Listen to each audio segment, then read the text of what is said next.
had a girlfriend in like 4 years. What's a girlfriend? We're live on that comment right there, so it's the most beautiful. I'm just gonna pretend everybody was playing Jeopardy, and it's just like, yes, I'll take relationships for 300. This fictional character exists in some romance novels. Yes, Alex, what's a girlfriend? We've been talking about this mythical creature. It's like unheard of. Brandon, yes. Thankful you came in on that part and not the conversation we haven't. Oh yeah, no. It was like out of everything, that was probably the best part to come in on. But anyways, we are live. Welcome to the Ilderon Tales. This is Group F, A Storm's Hymn. Before we get started tonight, I got super lucky this week, and I scored some books on sale. I got an extra copy of Mordenkainen's Tomb of Foes and an extra copy of A Storm King's Thunder. And then I also have an extra copy of my novel as well, because it's probably the same quality as anything Wizard of the Coast publishes, right? So anyways, look out in the future and keep up with the campaign, because as soon as I structure it, we're going to be giving away hopefully 3 of those books that I just... Well, 2 of the 3 that we just mentioned. You know what? 3 out of 3. Let's go. Yeah, we'll just give them all away. Mordecai's Book of Foes. Well, yeah, watch the broadcast. I don't know how I'm going to be giving them away yet, but I'm definitely going to have some sort of contest. That said, we are going to get started into tonight. So, let me turn on some music, and I know Shelby... Oh, we have a full party tonight, and we have 2 new players joining the fray. And I'm going to give an in-depth broadcast. So let me turn on some sound for myself. Alright, so last session was the epilogue of the first part of your guys' story. You are in the beachside town of Lochliel. It is a small coastal city that ships into the major port city of Beechwood Retreat. The town was under siege by a organization of, a faction of undead known as the Archblight. They sent a skeletal horde into town to attack a specific area, and among that skeletal horde were essentially cursed skeletons that had an oily substance on them that once they were killed and fell to the ground, they blighted the land, and the land is standing around that area. People feel sick, and it's poisonous, and it's just a very bad time, and it spreads disease anyone on that side of the area. This is the common tactics of the Archblight, to essentially make a land useless, spread pestilence and famine, and then once the town is weakened, come in later with a full force and attack it. You guys know that over the past few days in town, the clerics inside of the town and divine agents have been being killed one by one, with the final one outside of your guild being killed in the most recent attack. From there, the next morning, Milani, on the 17th of Priestess, Milani and Morgan walked around town to survey some of the damages that happened, while Aryea and Yomar headed into Beechwood Retreat to seek help. Milani and Morgan found there is a bounty in the region for a man by the name of Willis Calcador. He was responsible, or somewhat responsible, for the Crimson Crusades, which were a horrible, horrible demonic war that happened just a few months ago on the other side of the world. Somebody put out a bounty for him. He is a smuggler. He is wanted alive for questioning. You guys also found out that the one of your rival guilds in town, the White Cloaks, lost 54 members to the skeletal siege at the docks, and 12 of their members are currently afflicted with some sort of sickness, and you guys cured 2 of them that were carrying around the blight. You cured 2 of them. And then, and as a thank you, Niles, who is one of the current recruitment officers for the White Cloaks, gave you guys a book on ethics that is supposed to be a very popular tome in the region right now. Meanwhile, while you guys went to the blighted side of town to scavenge for metal, the other part of your party went into Beechwood Retreat, which is a massive port city. I will describe it if you guys go back to it today, but just to save time, I'm not going to get back into it. It is a massive port city ran by the Masters of the Merchants of the Ruby. Aryea met with the Master of Harmony and informed him of what happened inside of Loch Liel. You guys found out Loch Liel is not a sanctioned town of the Merchants of the Ruby. This is just a area where mercenaries and guilds have been, kind of living out on the border of the region, and it's just, grown in popularity of people coming here, but they don't have any magistrates or anything that actually run this town.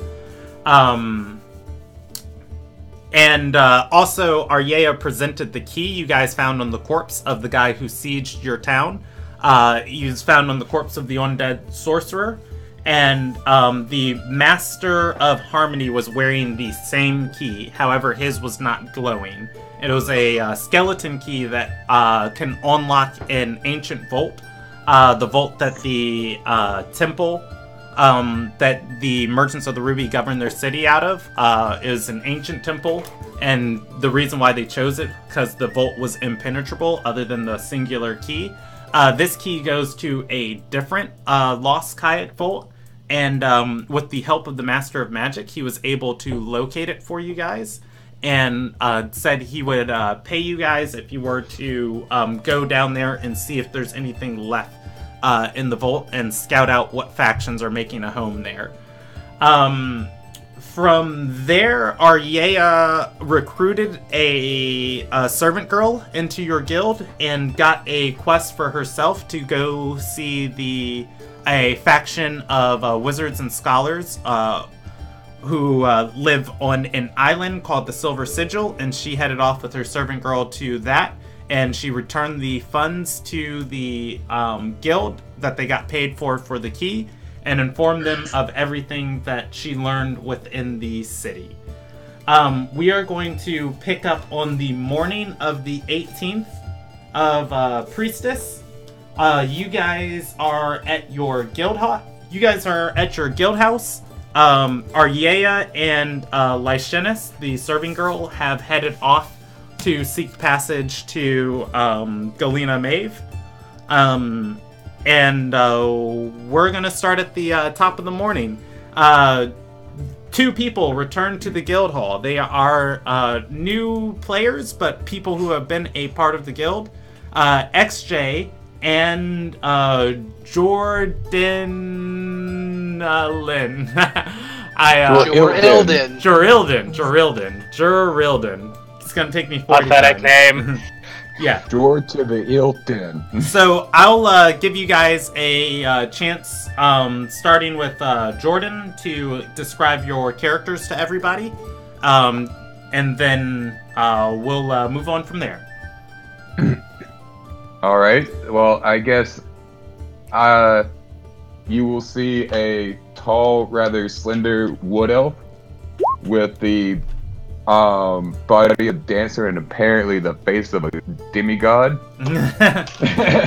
Because my appearance score is great. Come walking in. Is this before or after we finish the quest? Like, are we do we have to stop at the guild hall to finish the quest, or presumably you both turned in the bounty at the top of the morning. Okay. As you got back into town and then came to the guild house. Alright, I just need to make sure whether I was carrying a head or not. Yeah, I mean, You probably guys- are, because I'm carrying the most important part, the core. Well, I'm probably not. Yeah, Because it's you carrying turned that in already, but you guys have not gotten a chance to clean up. So any grime would be left over from your Gotcha. mission. Alright. So there's like a bloody smear across his face at the same time. Oh no, like my entire hand is red. Well, I'm talking about my guy. All right, and give us a description of XJ. XJ, full name War Unit XJ29. He is a Warforged, with glowing blue eyes. He is wearing his chassis is of iron, and it has some wear and tear. There's dents and scratches, but it still functions properly. His entire right arm is completely covered in blood. As his collection, he went and grabbed the core for identification, because he doesn't quite understand anatomy. And bringing a bloody pulp is not the best for identification. All right. I like the idea that our contractor let you keep the core. And of course, No, I just imagine I left it there like, here is the core, you may identify it and proceed with payment. Yes, so your two members, XJ and Jorilladin, were out on a mission to track down a different bounty in the area. They returned today after turning in that bounty. The town. So, I moved everybody to the Lochliel coast.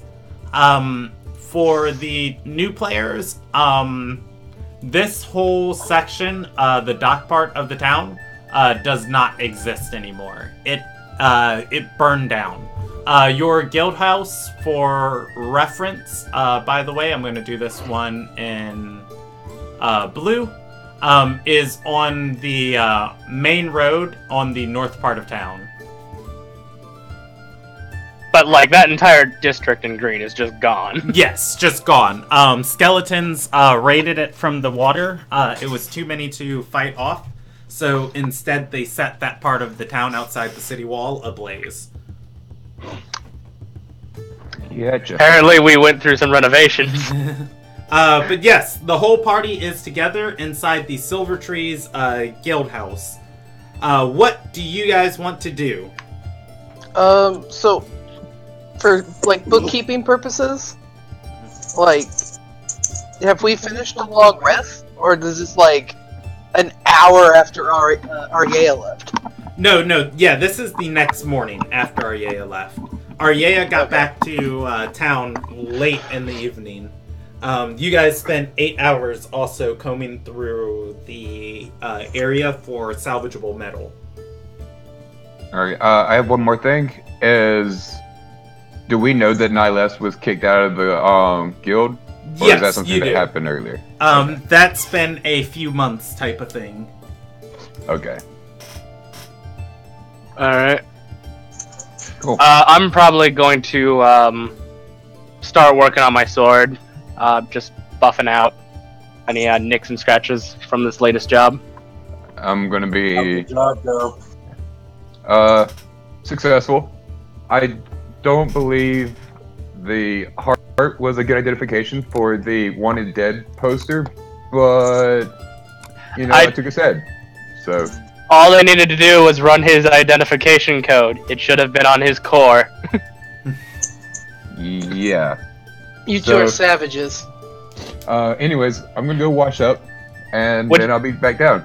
Do we got a new mission? I'm already working on my own sword. Does anyone else need weapon maintenance while I'm working on it?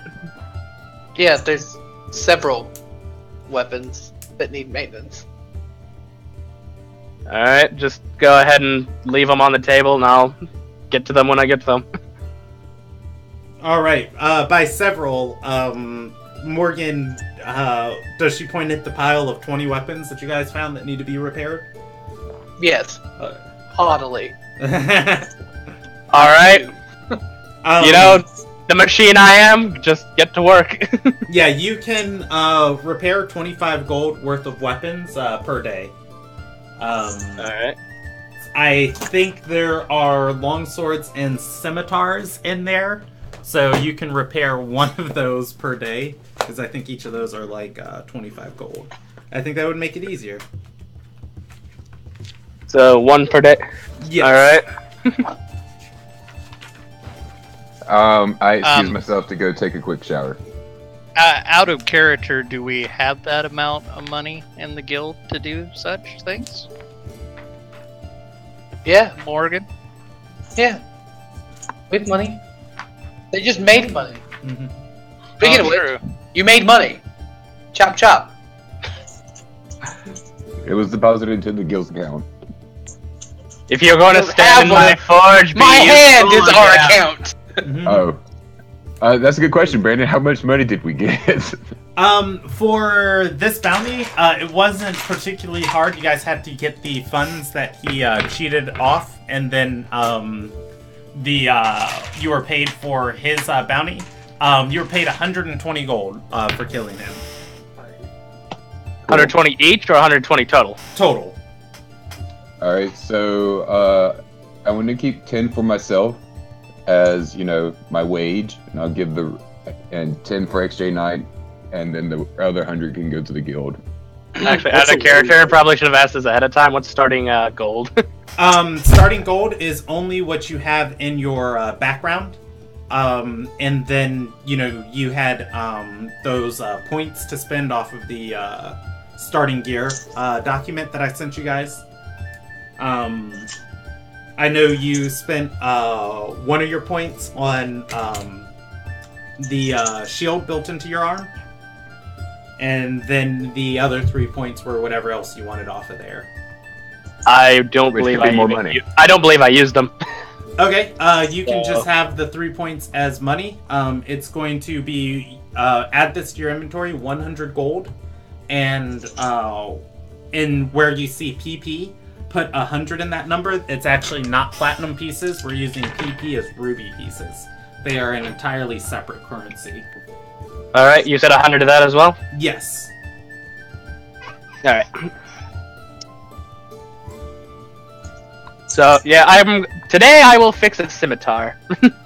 Okay. And we hand over 100 gold to the rest of the 100 from the bounty to the guild's money.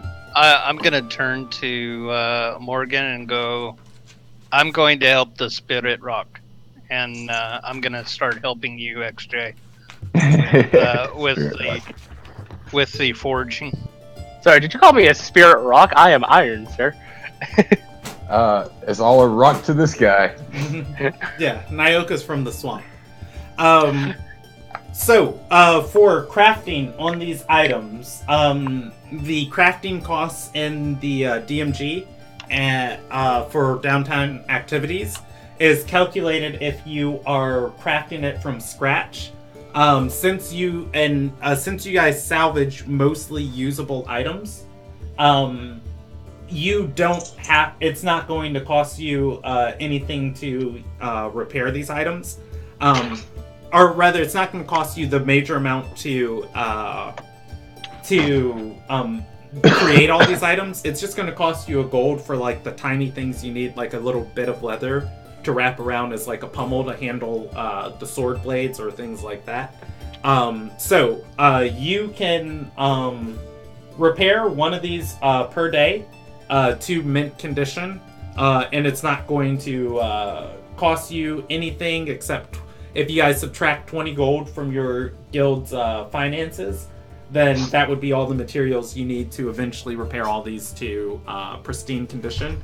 With 2 people working on them, you can work at double the rate. So you can repair 2 items today, and presumably 2 scimitars, which would be, 2 25 gold swords. And then we can sell them again. Haha! It's called capitalism. Yay! It's like, how do I know your weapon works? Hold still. That works. We'll take you guys a bit of time to repair it, though. As for Morgan, Milani, And Milani, what do you guys want to do today?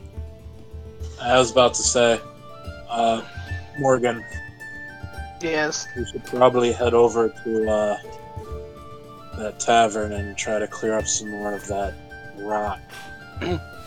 Oh, yes. You have to go do that. And you see how amused I am? Or go to the tavern and clear up some what?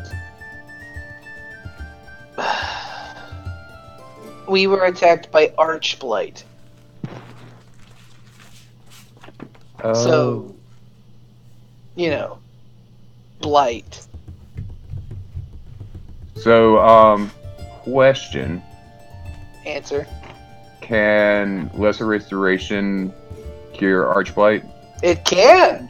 It can cure some of the diseases caused by standing on the land. It can't cleanse the land. Okay.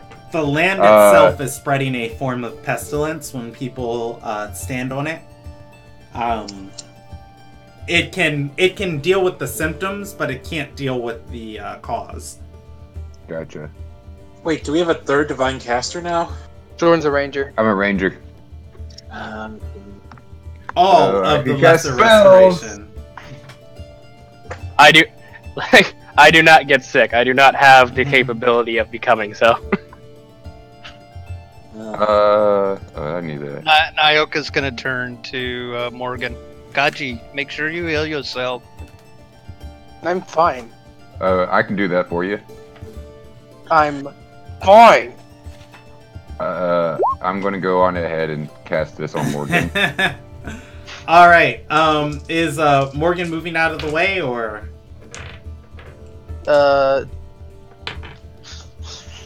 She doesn't Yes. have to.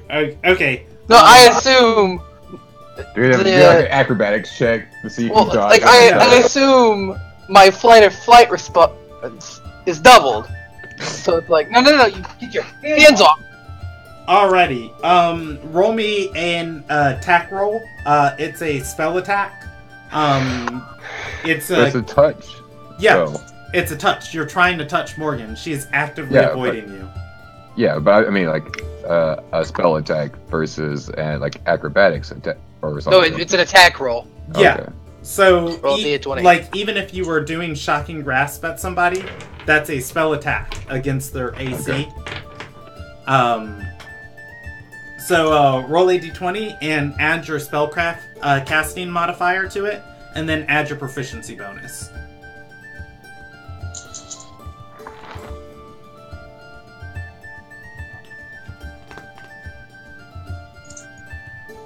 Spellcasting modifier plus proficiency is 3.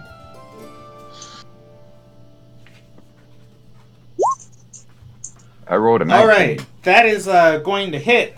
Morgan is lesser restored. Morgan had a disease she was unaware of. She feels less angry about being touched. But like, just less. Yeah, just like you know, you said no, I'm fine, and No. the disease was just kind of like doubling your responses and your empathy to, or your just ability to feel everything. And I was like, when Jorildan tried to touch you, you know, like a blazing anger, then the restoration happened, and then it's just like, hey, wait, I said, oh, okay, look, get your hand off me. You know, like, just that Thanks. coming down of anger. No, that's Gaji, you still sniffing? I don't know what that turn of phrase means. That means, are you alive? I'm fine. I don't think there's enough magic Good. in the world. Now, Yeah, I'm going to wash up real quick, and then I'll join you to the tavern or wherever you are.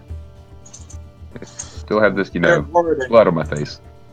Fair warning, we're dealing with Nihilest and her crew.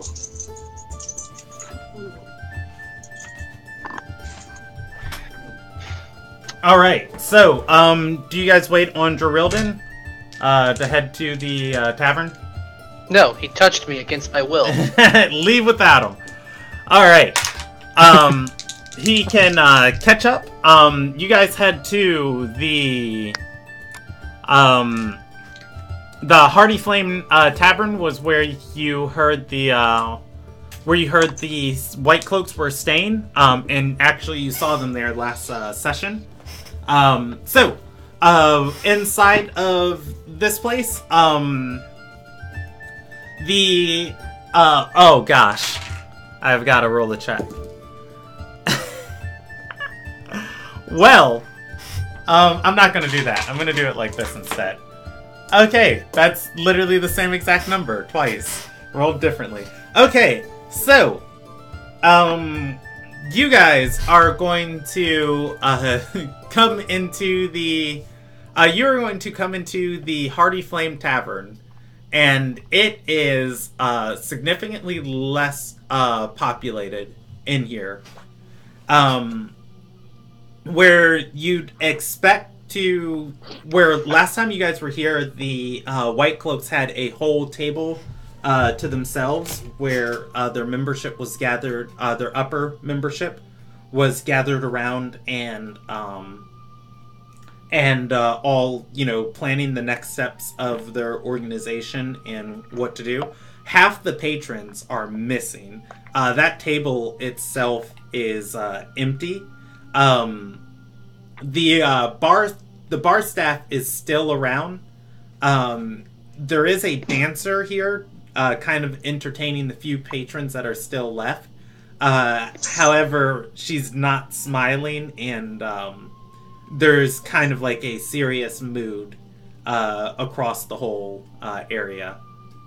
From what you guys can see, you can see about 6 patrons randomly around the bar, the dancing entertainer, and the barkeep and his staff just moving through some of the corners, cleaning the place up.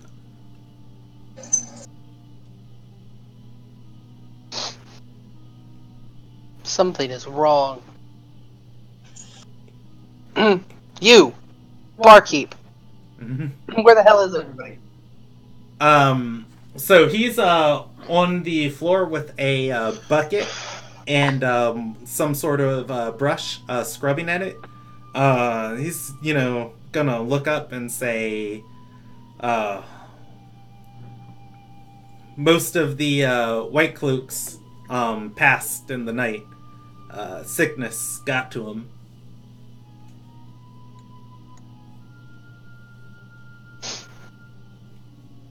And where did they go? He looks around and says they're still staying here, the ones that are alive.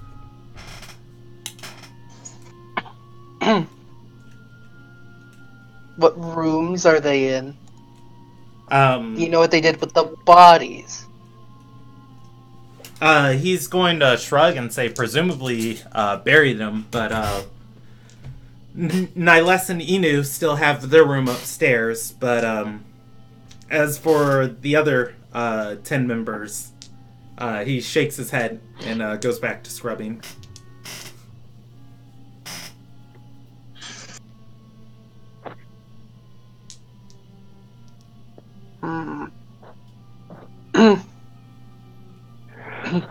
Boys, come on, we need answers. Yes, let's go check on this. Alright, you head upstairs? Yeah. Okay, now with their reduced numbers, they don't actually need a table in the main lobby to meet. Knocking on the door that you presume is Niles's room, a servant is going to open the door. It definitely looks like this servant is out of place. She is muscular and built, but she is in the clothes of like a high-class servant that you'd expect, like a courtesan or high-paid scribe of some sort to wear. Seemingly, she got a promotion. Whoever had this job's probably dead. But anyways, she opens the door, and she's gonna kind of bow to you and say, it's Lady Morgan. And Niles, you're gonna hear Niles's voice and say, "What does she want?" She opens the door for you. You can see Niles and Inu. They are counting over a table. There is a stack of just assorted items. Well, not assorted, just a pile of items, loot, and all types of gear, gold coins, ruby pieces, just piled on this table that they are sifting through.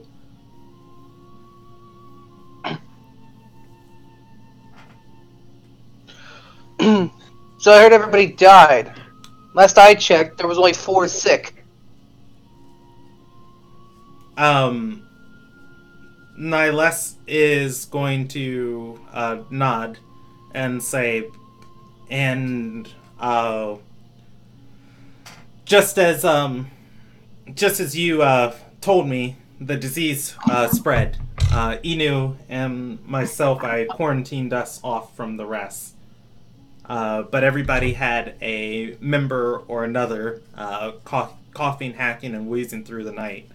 When one passed, while they were sleeping, the others passed. What did you do with the body?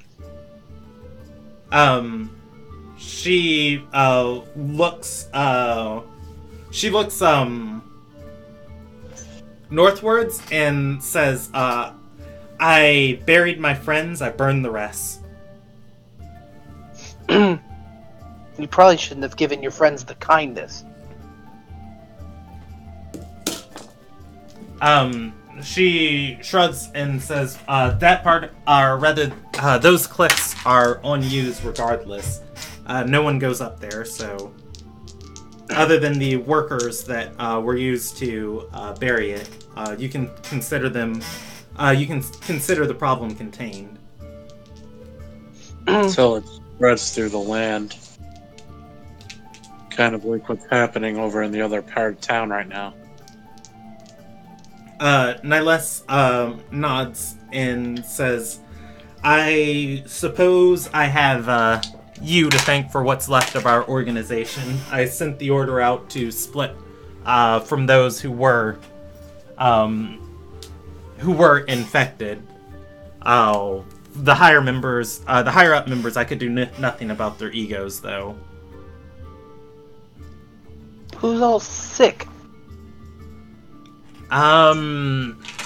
So let's see. She had 150 members in her guild. 54 died, which left 96. 2 her and Inu, you guys cured. And then Milani cured no members of the White Cloak while he was working at the healing house. So she's got 94 people left. So we're going to split that into, what's 94 divided by 2? 47. We're going to roll 2d47 for who's left. Alright, she's got 56 members left that she knows about, and she's going to say between the 10 that died last night, we got reports of several different dock staffs that passed away on the south side of town.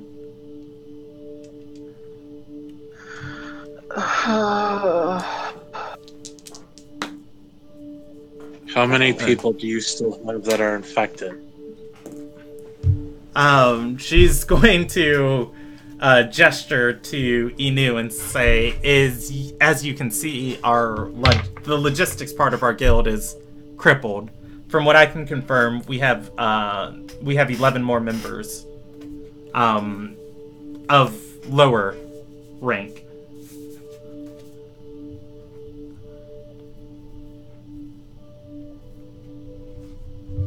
She's going to look at you guys and move away from the table and say, I really should be thanking you.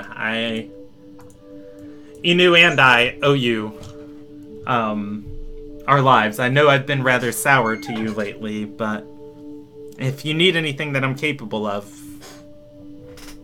I'll return the favor. I'll keep that in mind.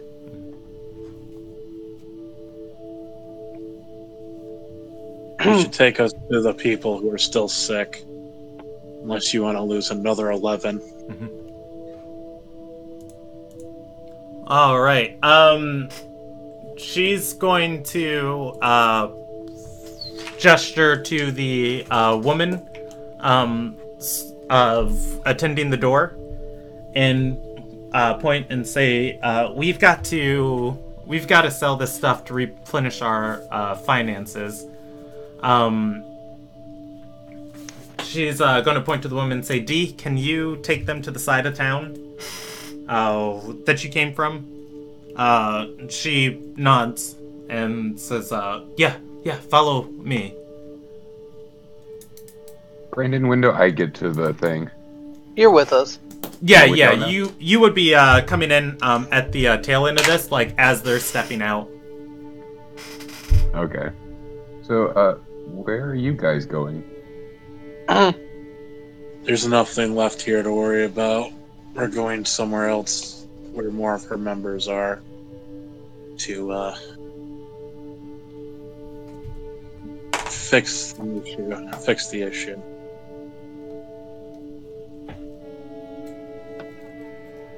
Alright, well, I guess I will be following you guys then. Seems my help is not needed here. All right. D Song leads you guys once again to the shanty town at the city gate. You can see this place has there's still quite a few people here, hacking and wheezing and just waiting to get back on their feet to be able to work again. Living in between tents and tarps sewn and strung across alleyways. However, you guys can tell their numbers are thinning, albeit much slower than the what you guys saw at the tavern, as these people kind of have space to spread out a little bit, in the outside of town, and they're not in rooms sleeping side by side with each other. That's she's gonna lead you guys by 3 groups into what is presumably a group of dock workers of the White Cloaks.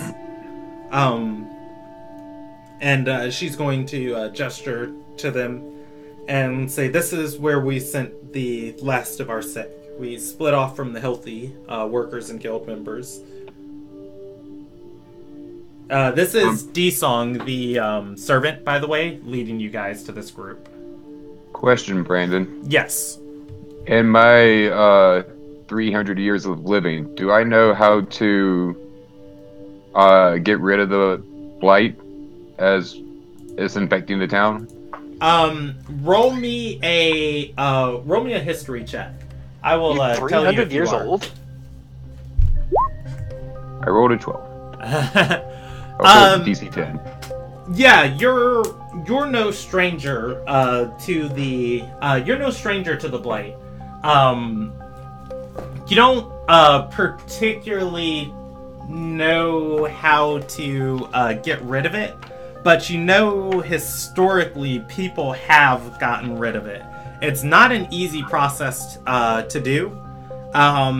The process of doing so, though, is well known among high elves in the world, which, as a wood elf, you'd have the opportunity to serve if you wanted to pledge your service ever to one. I would never pledge my service to them. Yeah, exactly. Here you are, working for me. But, that being said, would I at least know of an area or know of a person who would know how to get rid of the blight? Yeah. There are plenty of people that come to mind. Anybody with I'm sorry, anybody with a a higher understanding of magic, particularly land related magic or earth fire related magic, anybody who studies like earth fire magic or magic relating to the land, more particularly high level druids, and high level historians would have insight into this. People that immediately come to your mind with like no history check: the world hero, Dila Winrona, the scholars of the Galena Mave. In this region, there is a master of magic who, basically coordinates three different mage orders inside the region and large mage guilds that would probably have insight to it. Anything beyond that, you'd probably have to make checks with specific ideas in mind. Okay. I'll throw this out there to Morgan as we're walking to the place. Like, this fight, if it keeps on encroaching on our town, our guild house is going to be in trouble too. Maybe we can, I believe we're working on a solution. What about if we get the master of magic from the head of one of the mage guilds to help him try and cure it? We already did. Arya talked to the Master of Magic, the Ruby Alliance. He's sending clerics here any soon, I hope. Oh. Alright. By the way, she told you he's sending clerics for the sick people, not the land. I thought it was the other way around. No, it was vice versa. She bargained for lives. Because originally the clerics were just going to coal the town. Yeah. Mm-hmm. Which is a waste of resources. Mm-hmm. We have Bayin for that kind of thing.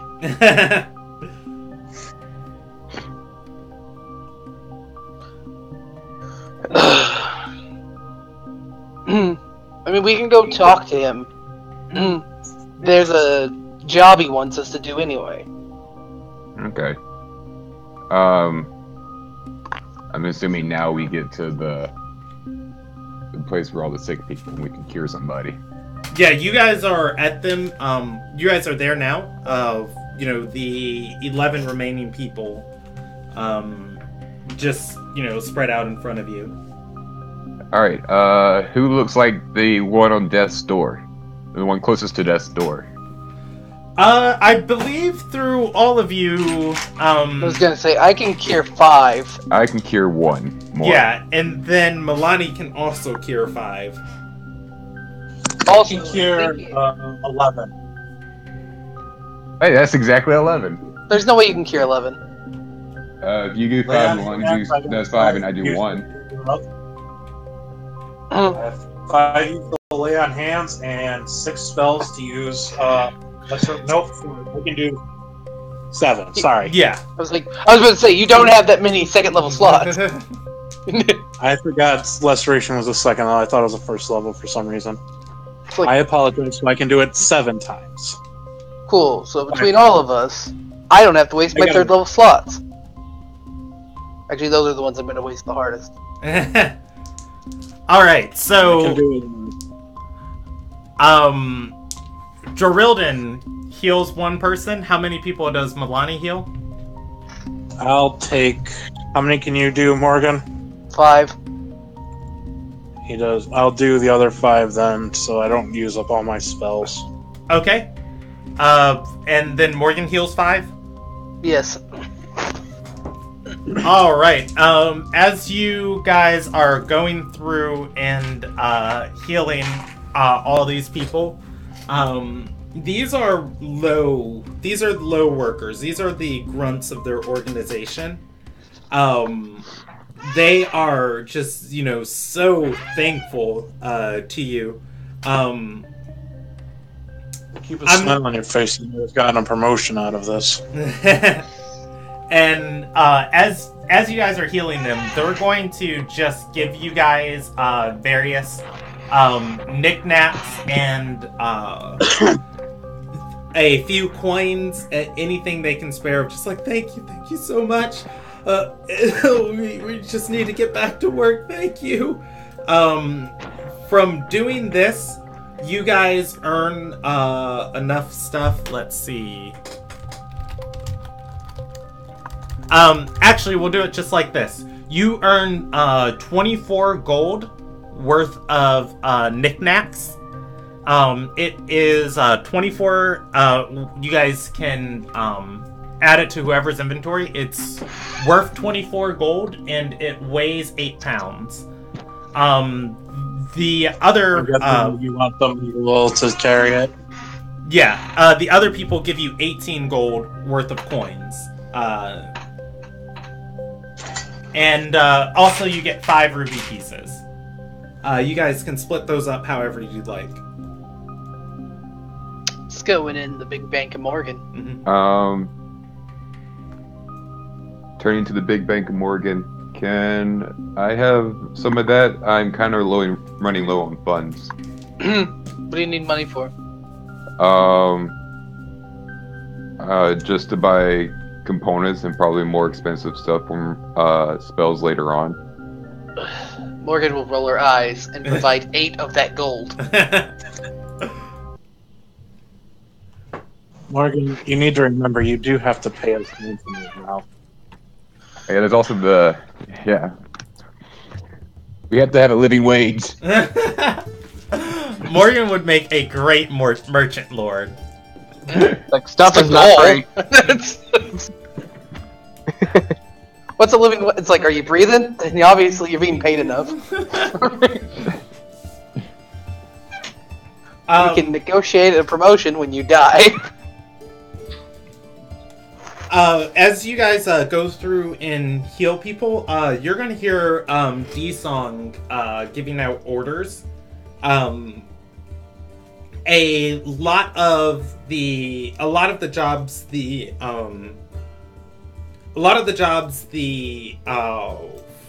White Cloaks had were dealing with shipping, and just loading things and getting them to Beechwood Retreat. From what you guys hear D-Song telling these workers and like where to report to, it seems that Niles is hiring caravanners as to kind of make up for, the lost ability to use the ports. Was there any like thing that indicates that they'd be going back into the cursed lands? No, she does not send any of them there. Or at least not that you hear from them. It sounds like they're making land routes instead of boating routes. That's what the caravans are for. This is D-Song going behind you guys. Of like after you heal somebody, of her inspecting them. It's like, great, you're good to work. Look, this is what we're doing now.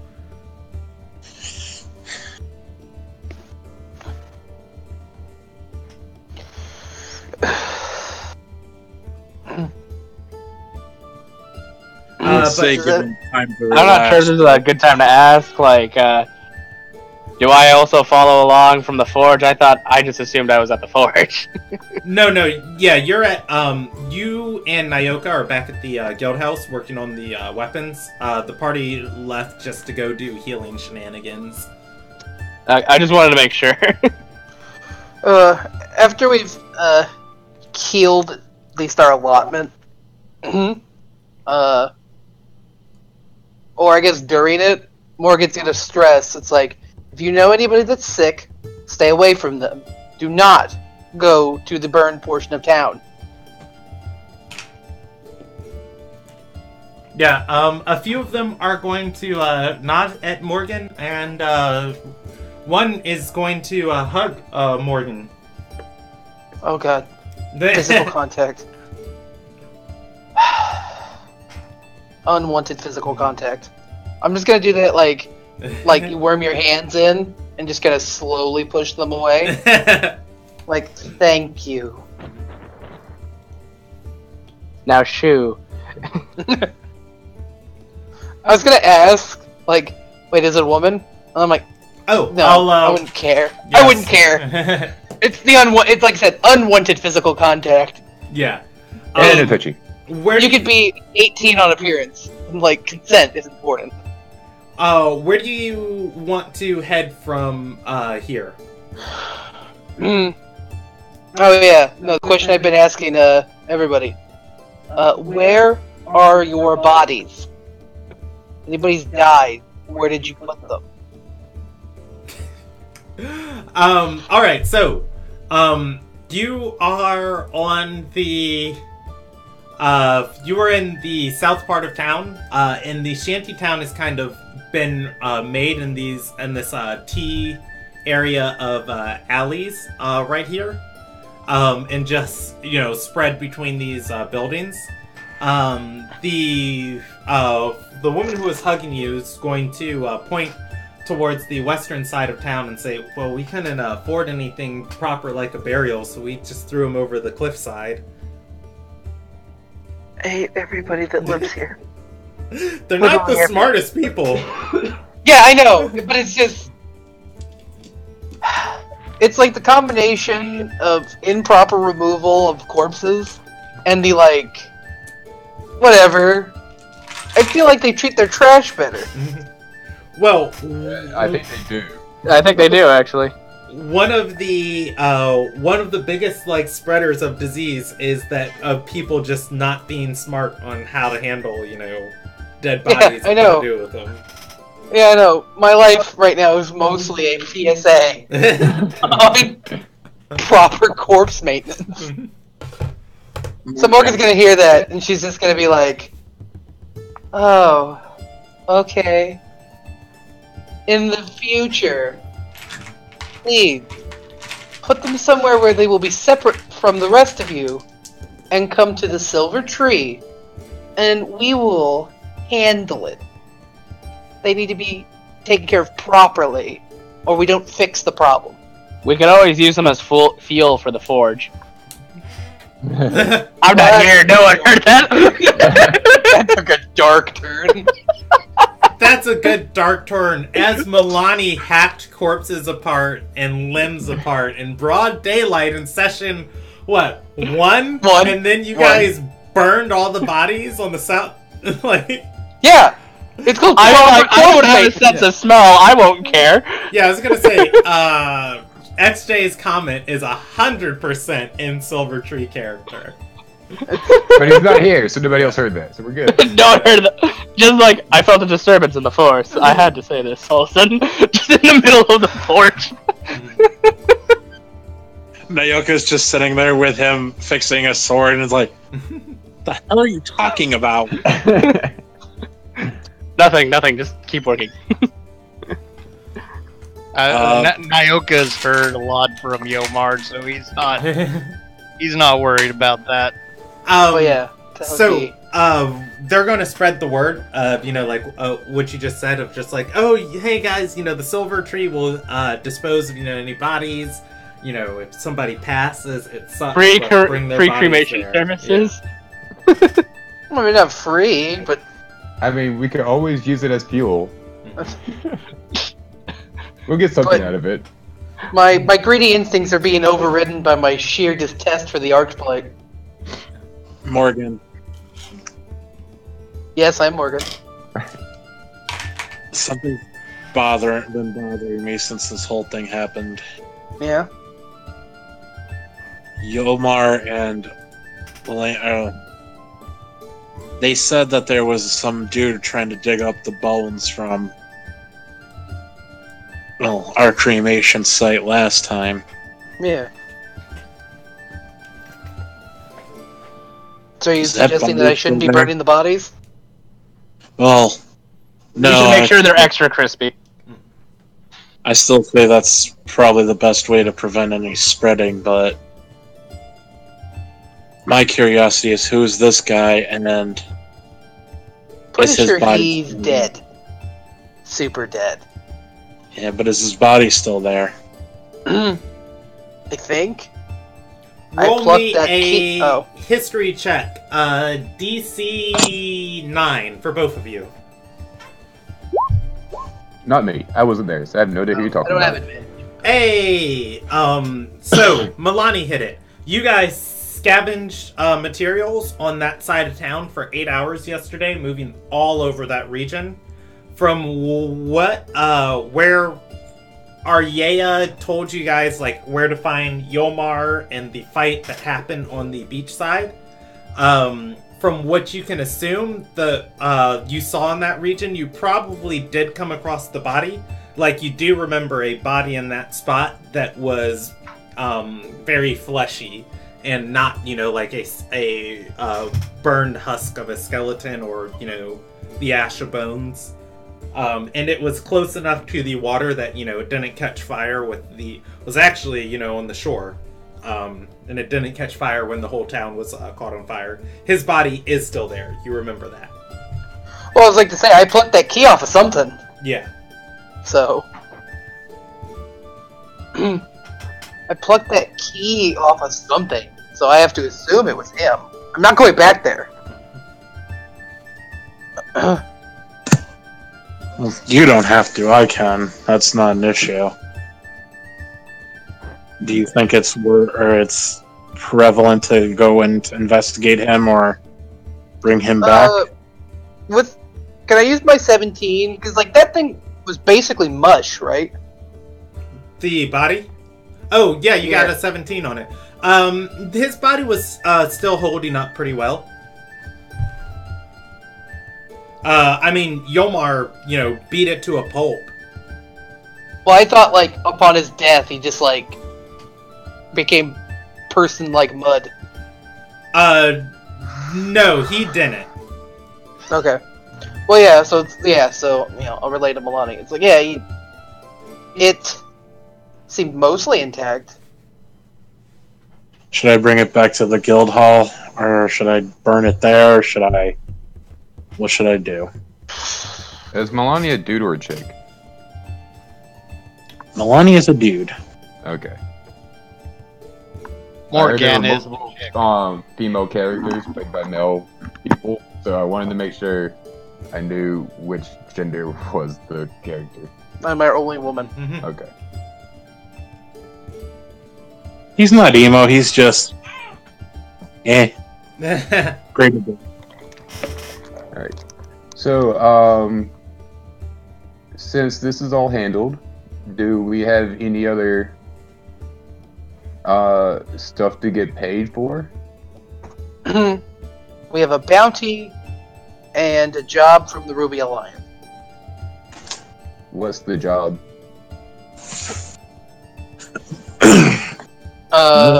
They want us to explore some kayak ruins. What do they want out of the kayak ruins? I don't know, I haven't talked to them. Well, why don't we go see what they want? I'd rather have all of us there just in case. Or more of us. We have to go into Beechwood Retreat. Oh, yeah, I can confirm that XJ is really good at negotiating. Yeah. Deadpan. Not that I don't. Deadpan stare. No words. Not that I don't trust your judgment. Why don't we let them... Yeah, I know. Why don't we let the mouth talk? The mouth left with their new whore. So... if you mean me... You're the new mouth, Morgan. Oh, sure, I make friends well. How about I go talk to them?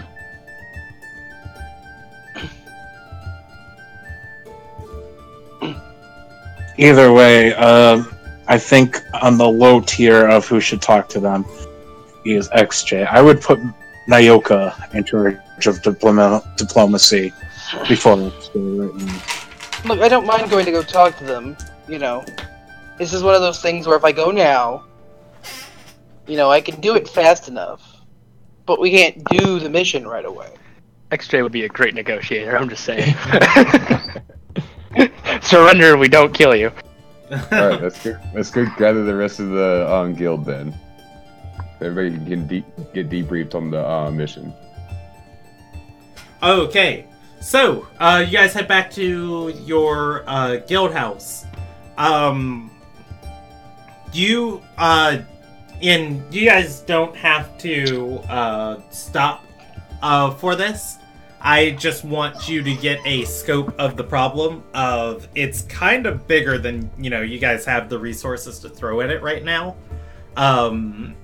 As you guys are leaving this side of town and headed back to your guild house, you're going to distinctly notice two people who were alive when you were passing through this side of town have died just in the little bit of time that you've been over here. You can assume, everybody left in this shanty town will probably be here for maybe about 3 to 4 more days, just at the rate that, people are passing away from disease. But that said, passing by, you guys can tell them, like, hey, make sure you burn that body, like, don't let it sit around, and they can handle it. But yeah, you guys make it back to your guild house, and you can bring Nyoka and XJ up to speed.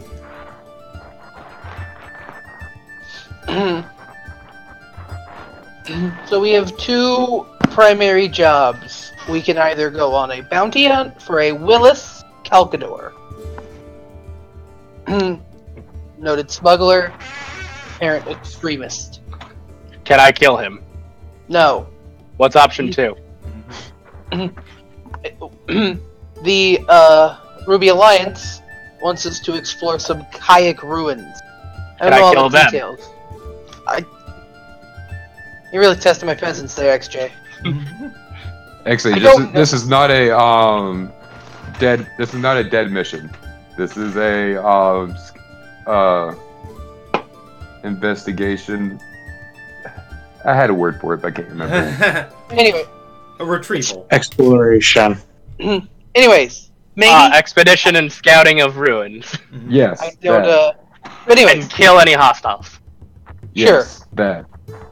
Yeah, I can't promise killing, because I don't know what's in there. Nyoka's gonna turn to Morgan and go, Kaji, which gives us the most money for the guild? I mean, knowing your luck, Actually, after our last job, we'll find something to kill. Actually, that's a good point. I got, like, the, flyer notice about the ruin job. Yeah, you've got a summary from the Risen member who described what needed to be done at the vault, and then you also have Willis's bounty paper. So yeah, I would want to double check both of those because I have in my notes how much Willis is worth. I don't know how much the ruin job is worth.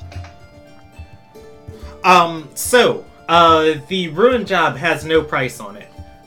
It is under something called the imminent clause, which is what adventuring guilds in this region function out of. If the Ruby Alliance hires you to do anything, retrieve anything, or venture for them, everything you find and do under that contract is eminent domain and belongs to the merchants of the Ruby, and out of which you retrieve and bring back, or for the job or the profits they make, you make a 10% profit off of that.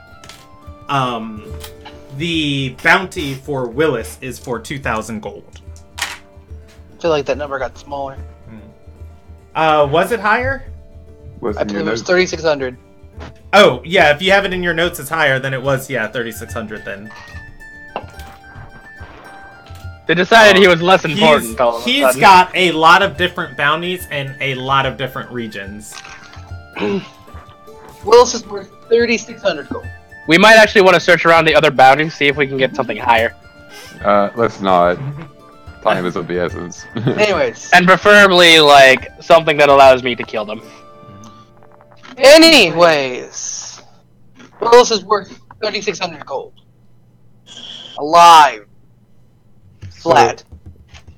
So, I suggest we alive! take the exploration quest because XJ9 doesn't know how to not kill. Well, no, I know how to keep someone alive. They never specified one piece, right? I do believe that we discussed this and he can lose a hand. But probably not his writing hand. Well, as long as the core is intact, we can always shove it into a new chassis. Make him talk. I'm going to turn to Morgan and go, don't argue with this. Let's just do the other quest. I never thought I'd miss Yolmar. I'm kind of glad Yolmar's not here, because I don't think I could do the two of them together. Okay. For the sake of casualties, the kayak job sounds better.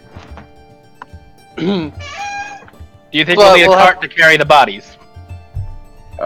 We will burn them on site, XJ. I'll get the kerosene. And I go into the back of the forge. We don't have kerosene! Yeah, you guys are running low on everything. Your guild house is almost out of just, raw materials. Just because you guys were bankrupted last month with Niles. So, I'm going to interested the in... Alliance to get more info, or heading straight to the Kayak Ruins and just nailing this in the butt?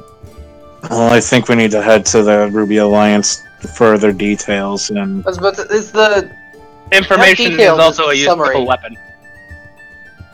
I got details the summary. Like, does this give me enough to be where I can be like, yeah, let's go do it? Or do I need to go maybe So, get still some have the information?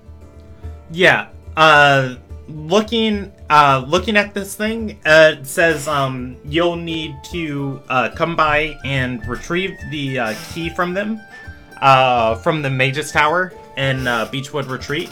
Otherwise, though, for your scouting purposes, it it assumes the location of the temple and has a rough map sketched out for you, and says that the person who attacked your temple was not working alone, and that likely the deeper recesses, or the person who attacked your town was not working alone. Likely the deeper recesses of this temple is where he's residing.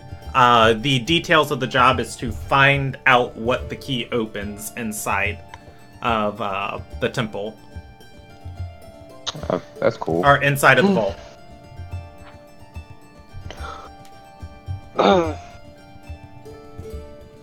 And this is under... Well, and he holds up his hands and does air quotes. Domain with them. Hey, Brandon, can I get that in a handout printout? Yes. So I can return Doesn't back to it mean later? that... They can Doesn't guess my mean that. domain. I say finders keepers. Look, So if we find something cool, doesn't mean we can't tell them we already had it. I'm not going to get on the bad side of the Ruby Alliance again. At least at the moment. So... I'm unfamiliar with the past tense of the last time. But, look, if it can fit in your pocket, I'm not gonna fight it. It's too big or intangible.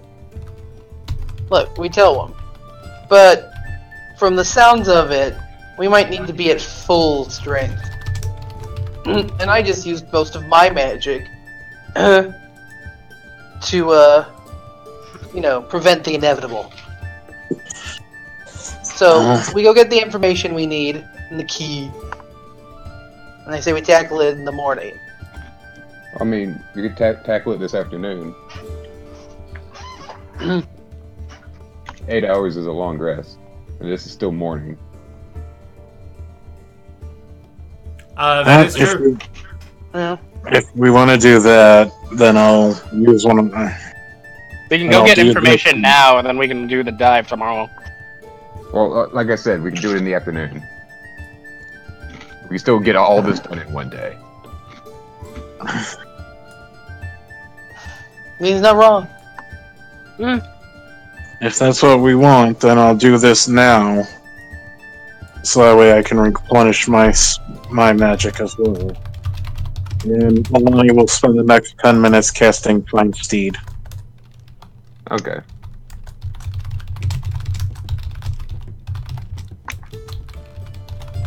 Okay. I'm typing that up now for you, that document. So you guys want to rest for 8 hours? We want to go... I guess we could do this without Milani, while Milani's casting the ritual for Find Steed. Me and Well, it's Morgan not a ritual. It's only just a 10-minute thing. Also, it's not 10 minutes to get that information. Yeah. What information are you getting? Well, we're gonna go talk to the Ruby Alliance. Okay. So, that's a little study over. That's why I was going to do this. So we can put it onto a carriage and pull us there. Yeah, it's going to be about an hour of hasty travel on, carriage to get to Beechwood Retreat. Do we have a carriage? You do not. You can purchase one. Can we just find an abandoned one lying around with all these dead bodies that used to be owned? Be owned by them? Yeah, I will roll you a percentage die of if they're. I didn't set the parameters for that. Above 65%, you are able to find one. 21%, you are not able to find one. There are enough broken down ones on the. There are enough broken down ones on the blighted side of town that you can build one if you wanted to. With the broken down ones, Brandon, can Nyoka has carpentry skill tools. So can we repair one? Yes. With the mending spell and the carpentry tools, etc. I have a question. How much does carrying weight matter? Because XJ weighs 400 pounds alone before equipment. Yeah, the horse is only going to be able to carry so much. You can repair a carriage. It's just going to come out of your downtime of just how much... of just characters can craft 25 gold a day worth of items. So it would, come out of that for... instead of repairing the weapons, instead Nyoka would spend his time repairing the carriage. Okay, because I really don't have to do the rest. What about the mending spell? Can't you just use that for all of it so you don't have to spend time repairing it? Depends on the amount of the damage. Yeah, and mending can only repair so much area, and it's going to take time doing it over and over and over and over and over and over and over and over and over and over and over. I think the area is only like 5 feet, like a 5x5 square. No, and it's the less damage than can't that. be It's more like than it's 1 cubic foot at the maximum. I think. The damage can't be more than an inch. Yeah.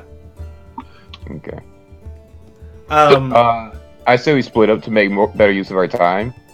If XJ and whoever else is immune to disease wants to go and pick out a carriage.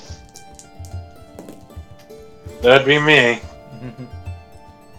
Alright, so, on burned carriages on the other side of town, just from the city walls, looking over into town, you guys do see several options that could fit your needs. Out of these options, if Nyoka's up there pointing them out to you, Nyoka sees one that he could repair in 1 day with somebody helping him. It has 35 gold worth of damage on it. All the other carriages would take 2 days to repair.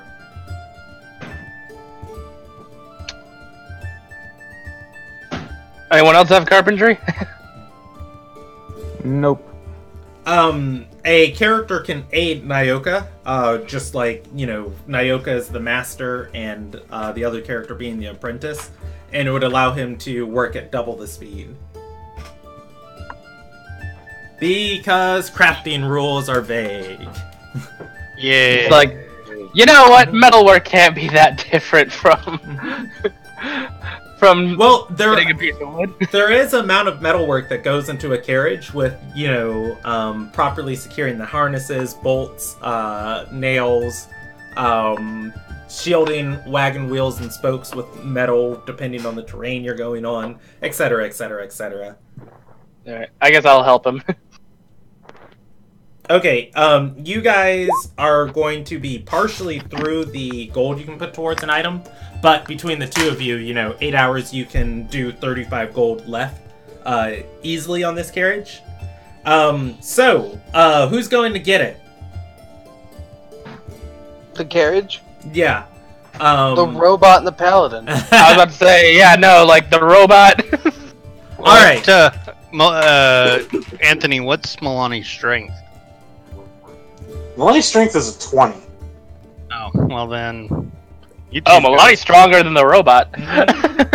Yeah, but I doesn't mean, the why do you guys robot even get need the... a horse? You can have Milani pull it. You guys can ride Milani and Morgan horse all the way to Beechwood Retreat. I'm liking this idea. Oh my So I'm not sure if this is important. It does say that Warforged are capable of carrying one size category bigger than them. Okay. Well, I was just making sure because once again, as you guys go out of the city gate, there are the fighters who are the mercenaries who were hired to keep this gate closed. Just still, leisurely gambling. Because nobody in their right mind wants to go to this side of town. And as you guys push by, going through the gate, and say, "No, don't stop!"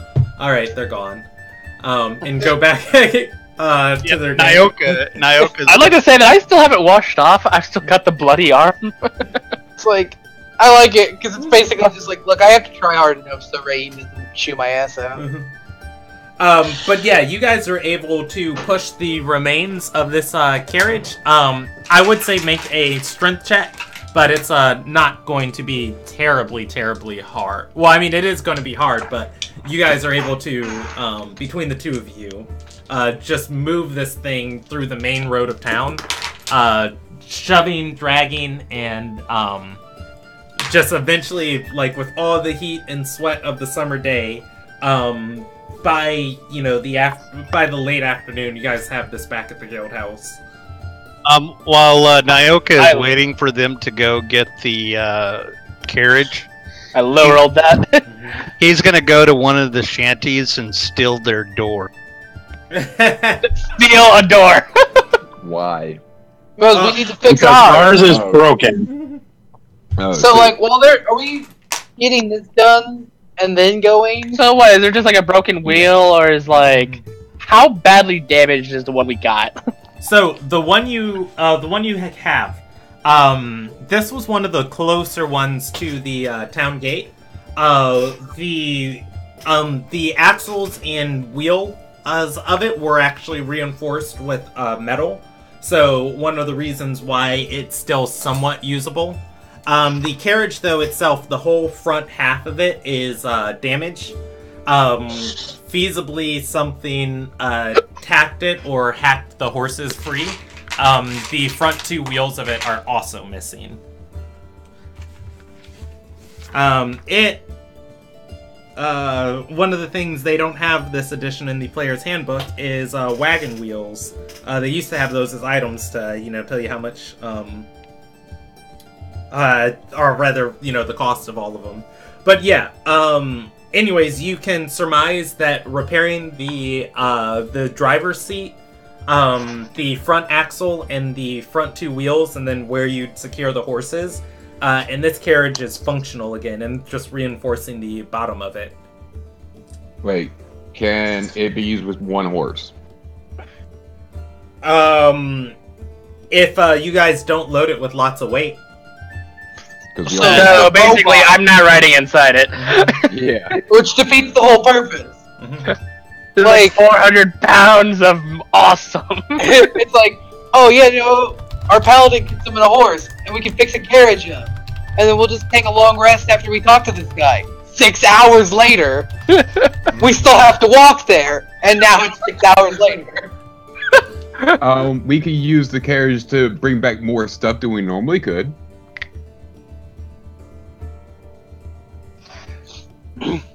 So we get paid more. Morgan, you might have to, you know, Morgan horse it.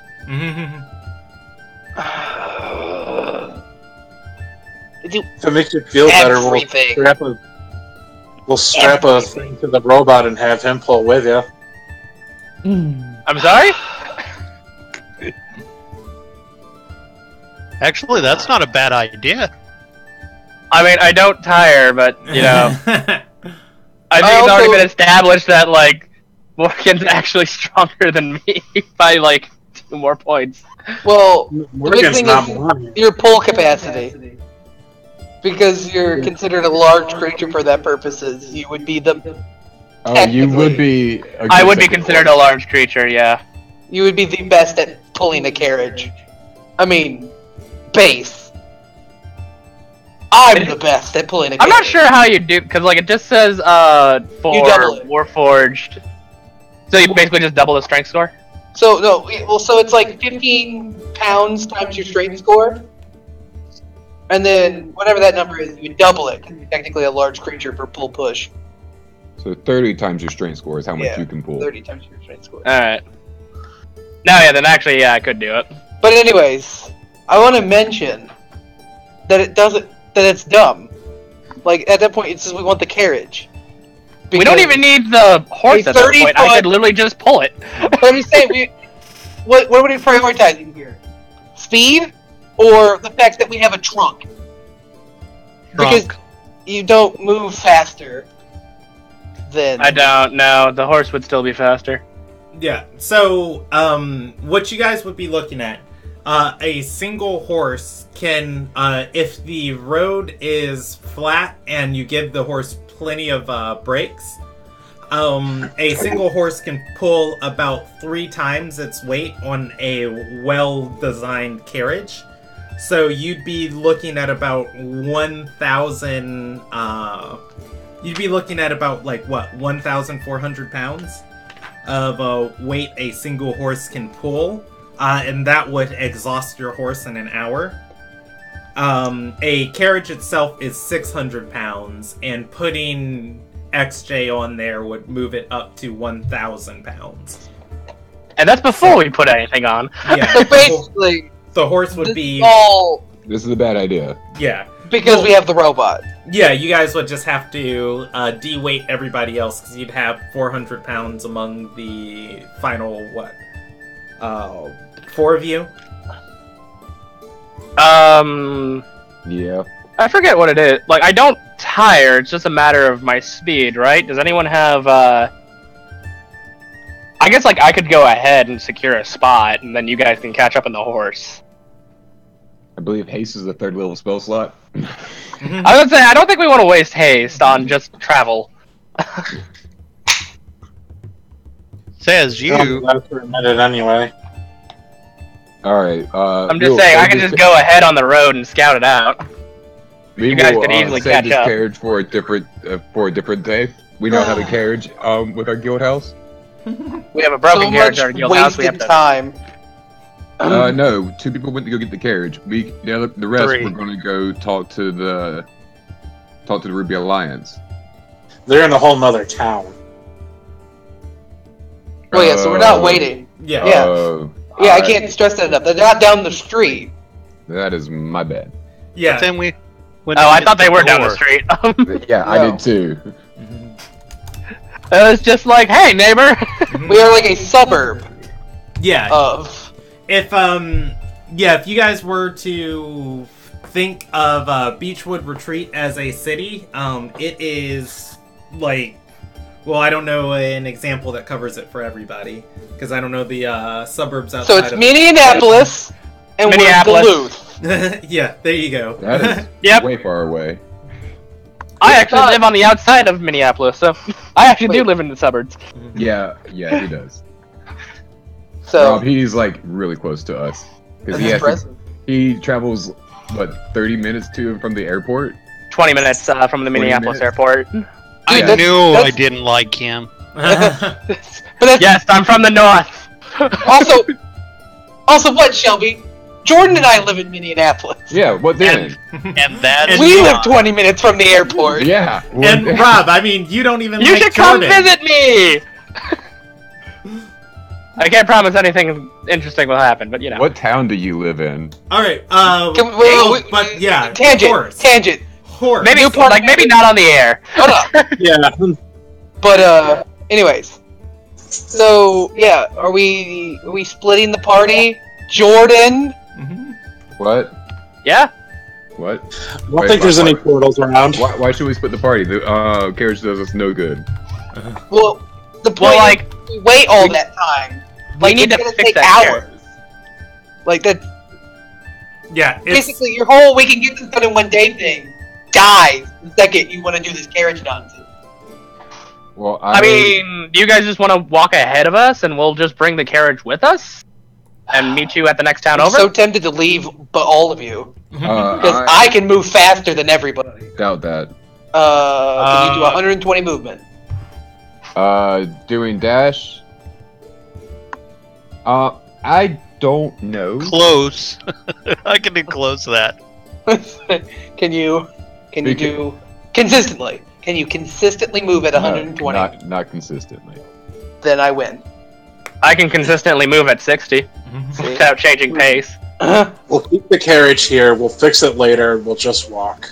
Yeah, we will go get the carriage because we already said we were doing that, and we didn't realize until after we got the carriage that it wasn't going to work, and then we will go. We alrighty. wasted So what was the point of getting the carriage? because To we didn't- learn we that didn't- I need to assert my dominance more. Because, Lord, you people cannot be trusted to make decisions. I'm sorry, I didn't realize our robot was heavy as shit. Robot. Hey, he's heavier than shit. Don't be He's mean to made. He's I'm literally an Constantly- iron. I am a living iron suit. like He's a living iron shit. he's living full plate, filled with full plate. Just imagine full plate, except instead of being hollow, it was completely filled. He's a Martian nesting doll of full plate. Alright, so in the afternoon, you guys start walking towards Beechwood Retreat. Yes. With an explosive surprise in the middle. Did we? Um, In all this nonsense, did we also manage to fuck up our full rest, our long rest, didn't we? No. yeah, you guys didn't long rest because you were retrieving the carriage. Yep. Yeah, you guys were scouting on the city wall. You found a carriage that fit your purposes. Well, that And- was 3 of us, so yeah. Yeah, once again, that wasn't the entire party. Morgan was still at the Gill House. But Morgan can take a nap. Yeah. But that does fuck our paladin. Yeah, well, you guys The druid is more important. you guys aren't going to have time to complete the long rest anyways, because it doesn't take an entire 8 hours to get this carriage and bring it back to the guild house. It only takes a few hours. If they were taking breaks, like pushing this thing and breathing and exhausting, at most it takes 5 hours. We should go tomorrow. Well, We can fix it all today. how far away is this beach place? Beechwood Retreat. I'll move you guys over to. Actually, I can just move you guys to Beechwood Retreat. So you see where you're at right now on Loch Liel. This is an outshoot of the coast, and then I'm going to move you over to Beechwood Retreat. Where did I put that down? Here it is. It's marked on the map. It's just up the coast and east of you guys. On foot, it's 3 hours traveling. Through caravans, it's an hour. If you have good winds on the sea, it's maybe a half an hour on a Well, our boat. port's kind of burned, so I don't think we're doing that route. Yeah. So, we spent a couple hours getting a... We started the morning. We spent a couple hours getting a useless cart. Well, I mean, if we go tomorrow, we can still fix the cart today and then take it. It's only 3 hours on foot. We can still make it today, rest up the night in Beechwood, and then leave from there for the mission. Oh, so what you're saying is... Yes, what you we're gonna get it, and then do it in the morning. Well, Morgan wins. Well, yeah, but I didn't realize that the cart was going to be a useless idea. I'm just... That's so fine. I'm beyond Hey, but now we have a cart for the guild, which we can use later. Or sell Yeah, it. look on the bright side, Morgan. so exasperated. Hey. Morgan, you got the rickshaw. All right. Make flyers to get better guild members. So you guys are. The decision is to push the cart back, head to Beechwood Retreat, and fix the cart later. Yes. Okay. Yes. I think we're going to go with that. Because, like, in the process of them getting the cart, me and Morgan sat down and we're like, oh, wait, this isn't going to work. And then Morgan got pissed at me. And they were like, all right, we'll just leave when they get back. Oh, hold up. Those were both the same incident. You got learned because I got pissed. All right. So, you guys travel on the road by foot. The caravans are moving up and down the coastal road. Just the whole time, a couple of them passing you. On their return missions, of course they have space. On their way up there, it's going to be a hefty bargain to try and hitch a ride on one of these. But otherwise, if you guys don't try to get some space off of a passing merchant, you guys would get into Beechwood Retreat right at nightfall, or actually right before nightfall. This entire town, I'll go through the description of it for you guys. You are arriving, you take a hasty, or rather you take a long path through the large outer shanty town of Beechwood Retreat. This is a massive area. The city is built into the coast, it's built into the cliffside, it's built into stone outcroppings into the ocean, and then additionally the two structures that loom over the city that are most evident.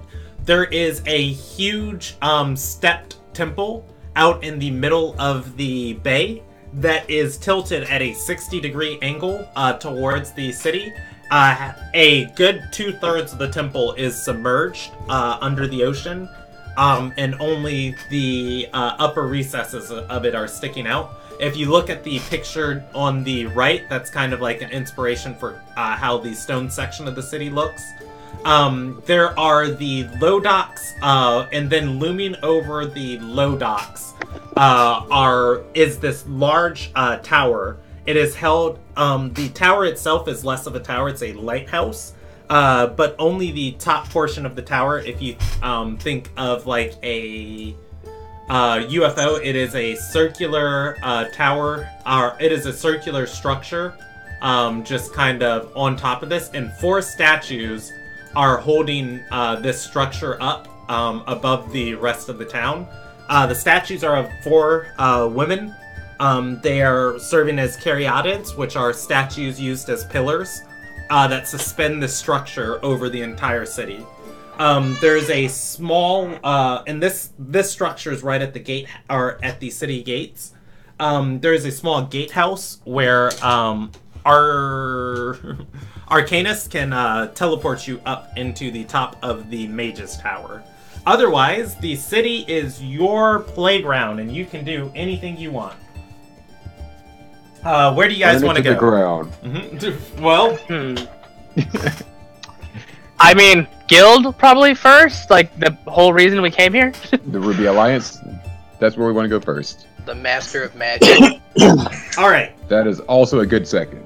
No, that's who we need to talk to. Oh, we need to talk to the Master of Magic for the mission?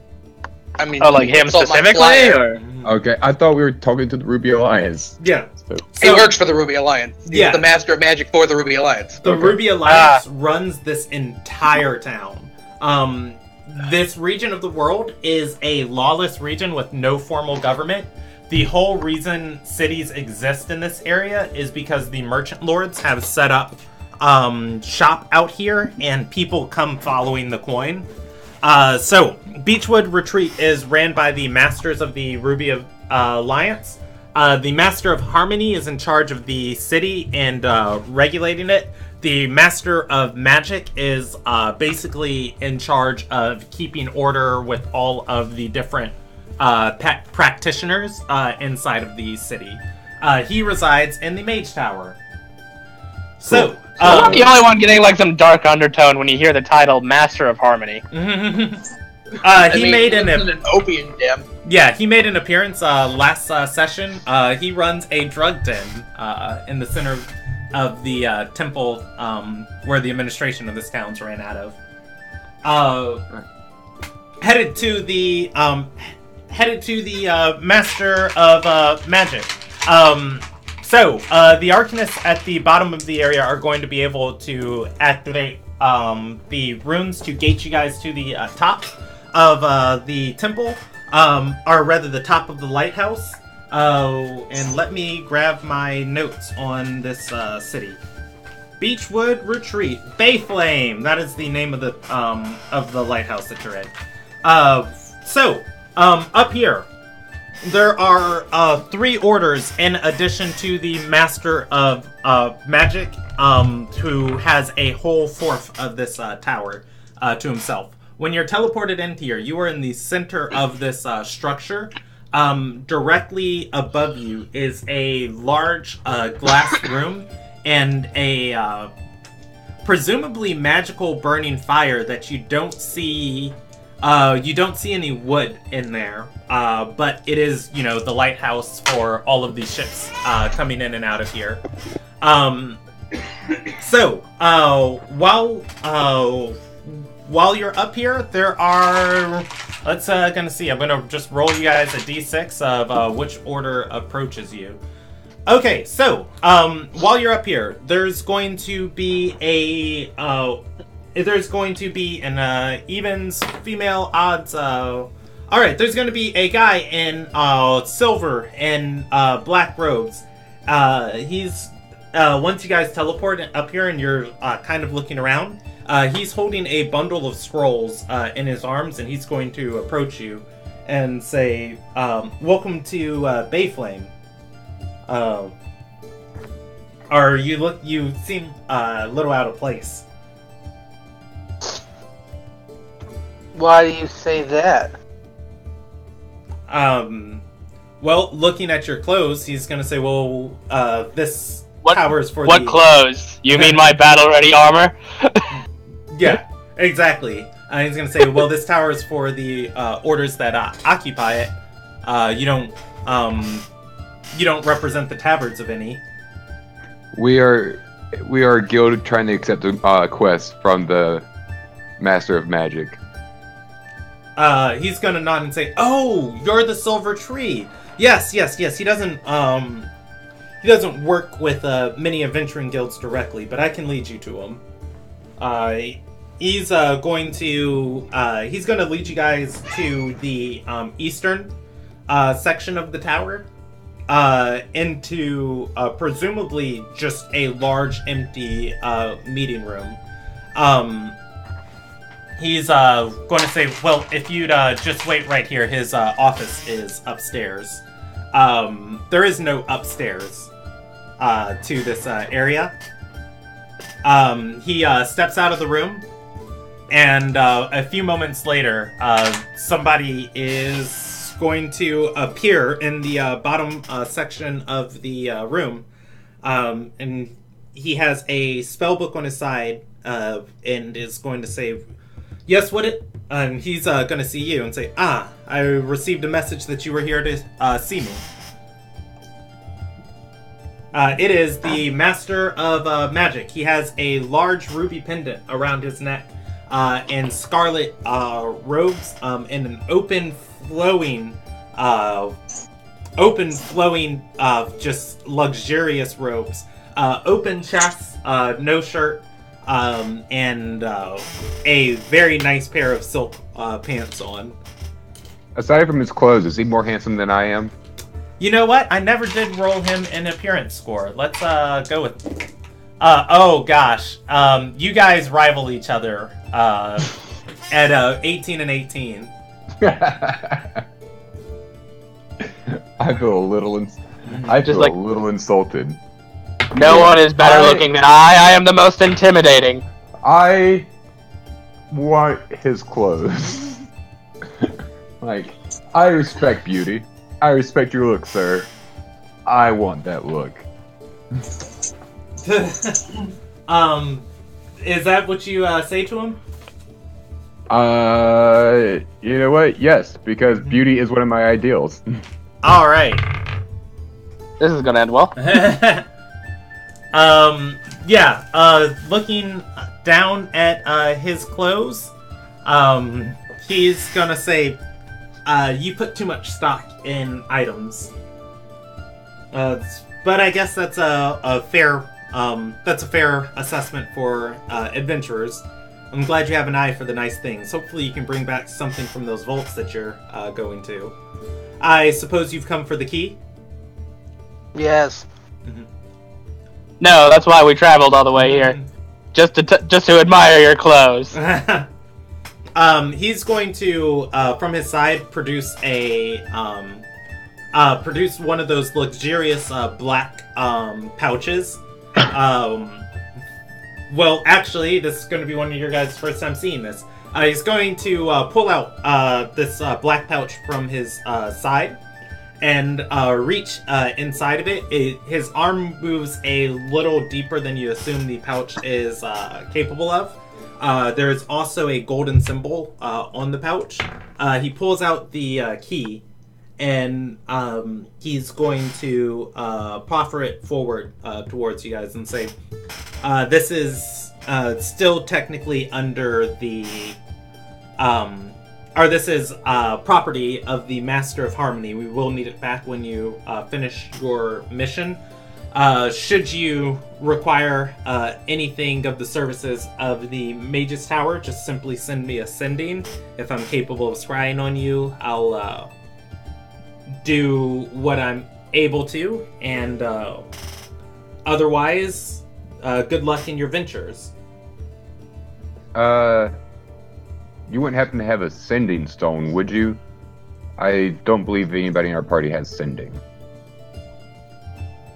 He's gonna say no teleportation circle, no sending, no. He walks off, grumbling out of the room. Oh, What a grump. I guess we're not going to be contacting him for help.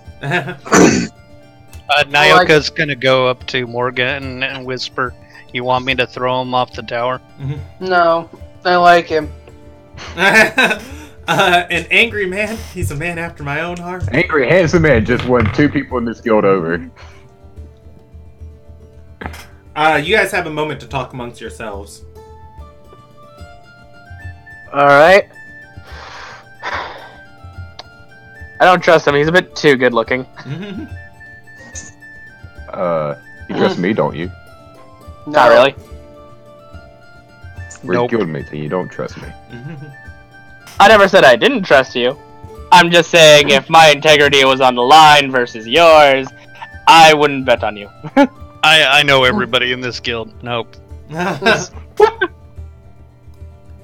clutch is filled with all types of everything from criminals to bandits to glory seekers to noble adventurers. You die when you believe everybody's a noble adventurer. You live when you assume everybody's a honorless scoundrel. I've been in the gladiatorial enough to know that the best way of getting to people is fighting dirty. Yeah, Morgan. You know about that, don't you? Fucking dirty. Rude. He's going to return to the room. He has a sending already. Has 2 gray stones in his hand, and is going to offer one towards you, towards the party, and say, "Well, this one will send directly to Bayflame. I can't guarantee I'll always be holding it." But right, we got our Rocky Talkie. One of the Rocky servants Talkie. here will receive the sending and relay any messages to me. Morgan will accept it. Do you just want us to let us know, if we need anything, or if we're in danger, or... Find something. He's going to shrug and say, most of my matters are pertaining to identifying things within the city. Working with adventurers, this is outside of my area of expertise. Just do whatever you do. Hit the stuff.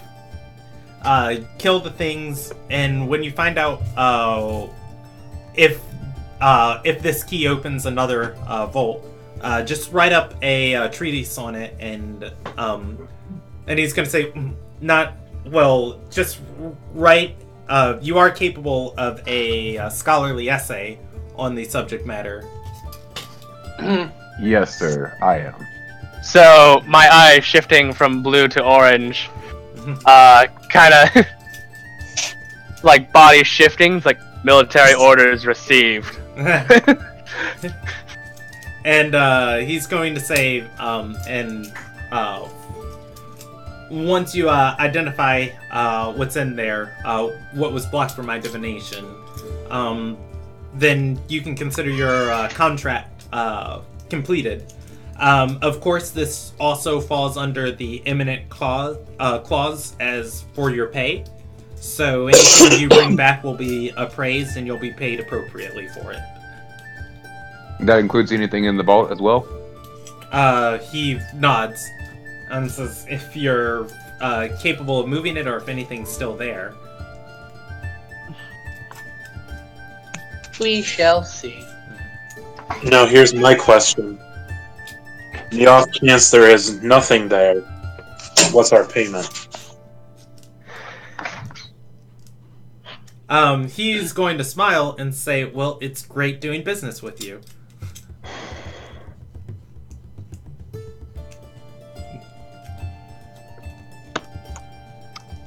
We find nothing, we raid the town.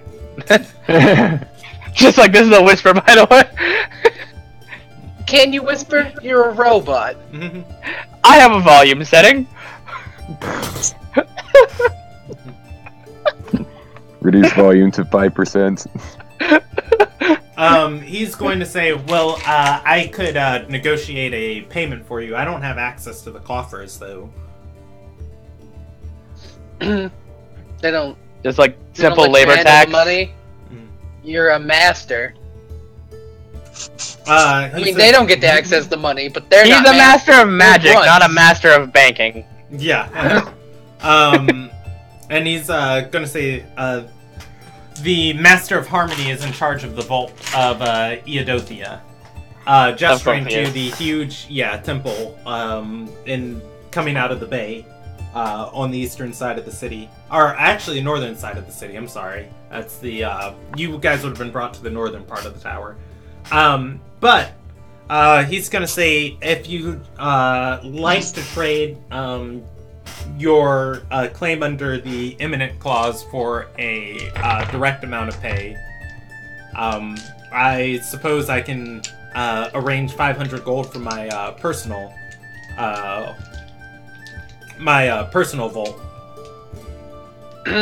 So Morgan worst will case hold up scenario, a hand. minimal of 500. No.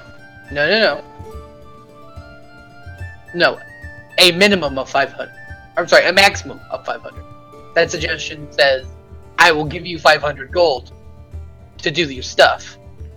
If you happen to find the jackpot, well, you shouldn't have paid for insurance on your blackjack. Yeah, that is not good. I say we just go with the gamble. Take the 10% of whatever we find and hope for the best. We'll stick to the imminent clause.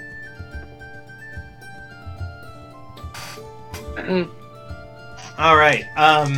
And he's going to say, well, that's wonderful. Still, I insist you take the money, equip up while you're in town. I don't know how often your guild handles these matters, but I'd prefer if the first adventuring guild I hired did not get killed on the job.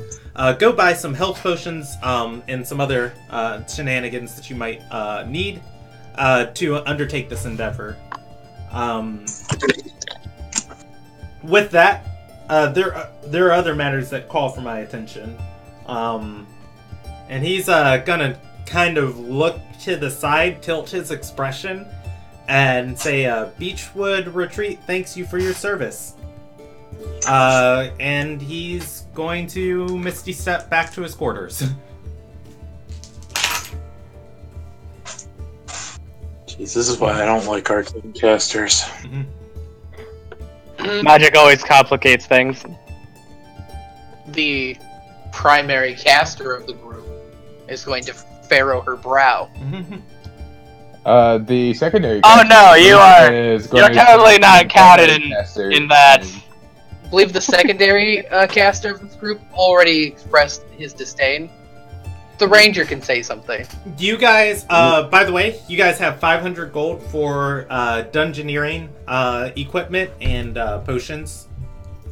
That's what the secondary caster was going to chime in. Let's go buy some health potions. God seems to want us to do that. I mean, you don't have to. I mean, we can. You can go splurge it all. You can buy the nicest carriage you guys have ever seen. Save Nyoka and XJ the time. Yeah. I was about to say, so I have an adventuring geared backpack, which already comes with some dungeoneering equipment. So, what do you think we will need most? Healing potions.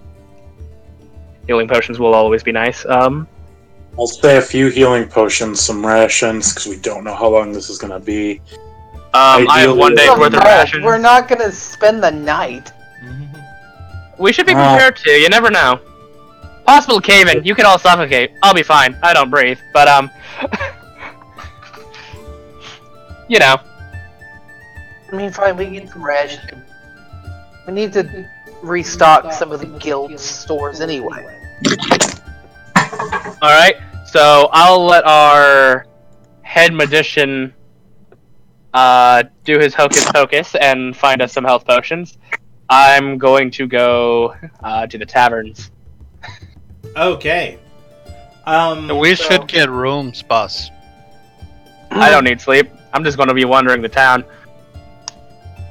Is there a robot about to get drunk? Eventually. No, I don't drink. I actually don't. So, like, Warforged do not drink, sleep, or breathe. The only time I need to rest is when I need to recharge on my expended uses. My only other suggestion is we're gonna want to get lodging so we can rest up before we go. That's fine. We can get a room or two. Also, I would like to use a feature for my gladiator background. I actually want to find like a place to get into a small fight.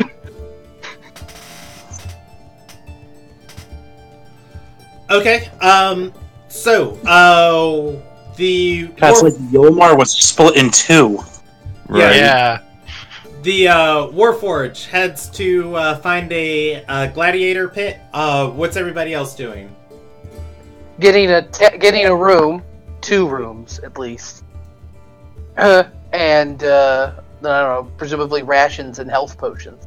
Okay. Oh, how much does it cost to get my weapon silvered? It costs an extra 100 of the. Yeah, it's 100 gold to get weapons silvered. So if I want 2 weapons silvered, it'd be 200. Yes. Okay. How much are health potions? So, Or lodging first, then health potions, and then we'll talk about upgrading my weapons. yeah. Fight undead. Alright, so you guys head to find lodging, and the Warforged heads to find fighting pits. Is that, Yes. okay. Alrighty. That is correct. So, you guys are at the, a section of town known as the Low Docks. This whole part of the city, is not the greater shipping part of the city. This is kind of like the residential area that you just came into town at. And I will, draw that on the map for you. Let's go with, blue. So, and this whole area is kind of just called the Low Docks. Do you want to find a area inside the city gates or outside the city gates? Whatever.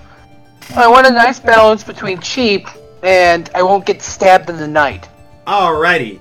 So, you are going to find a place then called the Scarlet Knave. It is the Scarlet Knave Tavern. Walking inside of here, it's inside the city gates in the Low Docks. And this area is... this tavern is filthy. It smells bad, and it's packed shoulder to shoulder with people. However, the thing you're going to notice is it's going to be ridiculously hard to find trouble here, as everybody seems to be jovial and upbeat and high-spirited. There are several entertainers here dancing, and a area not in the middle of the bar, but in the back corner where duels of honor can be fought. However, that area is occupied with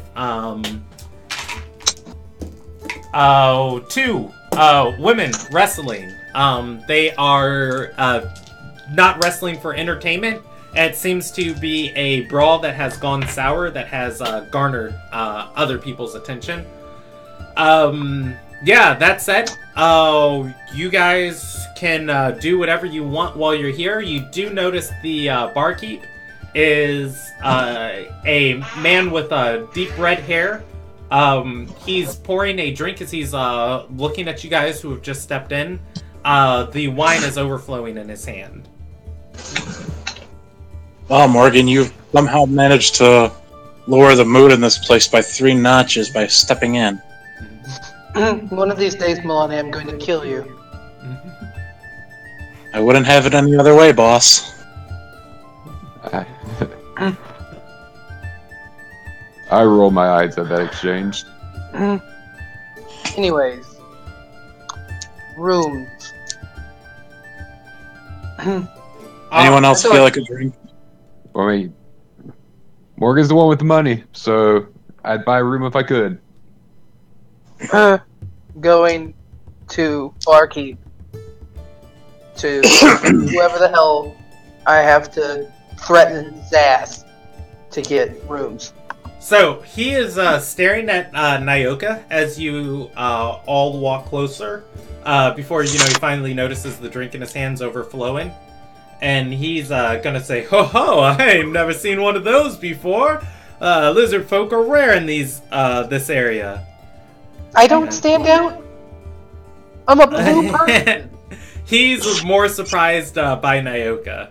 And he's gonna say, blue, yellow, you see those occasionally. Anytime somebody gets jaundice.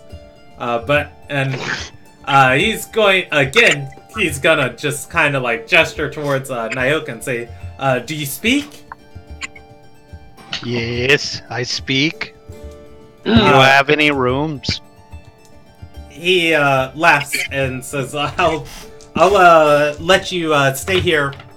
I'll let you stay here the first night free if I can get a few stories out of this one." Deal. The spirits are okay with that. Would that include separate rooms? He's gonna shake his head and say, "No, just one for free. If you want another room, it's gonna be 6 gold for a room. Food not included."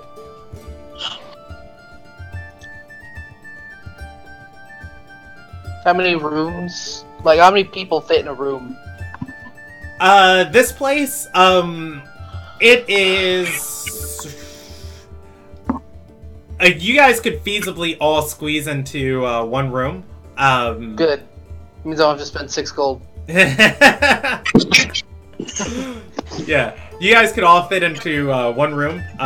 You know, it'd be like a little, damp and humid, but, otherwise, you know. I say we keep the XJ unit in the stable. But yeah, no, I'll give him 6 gold.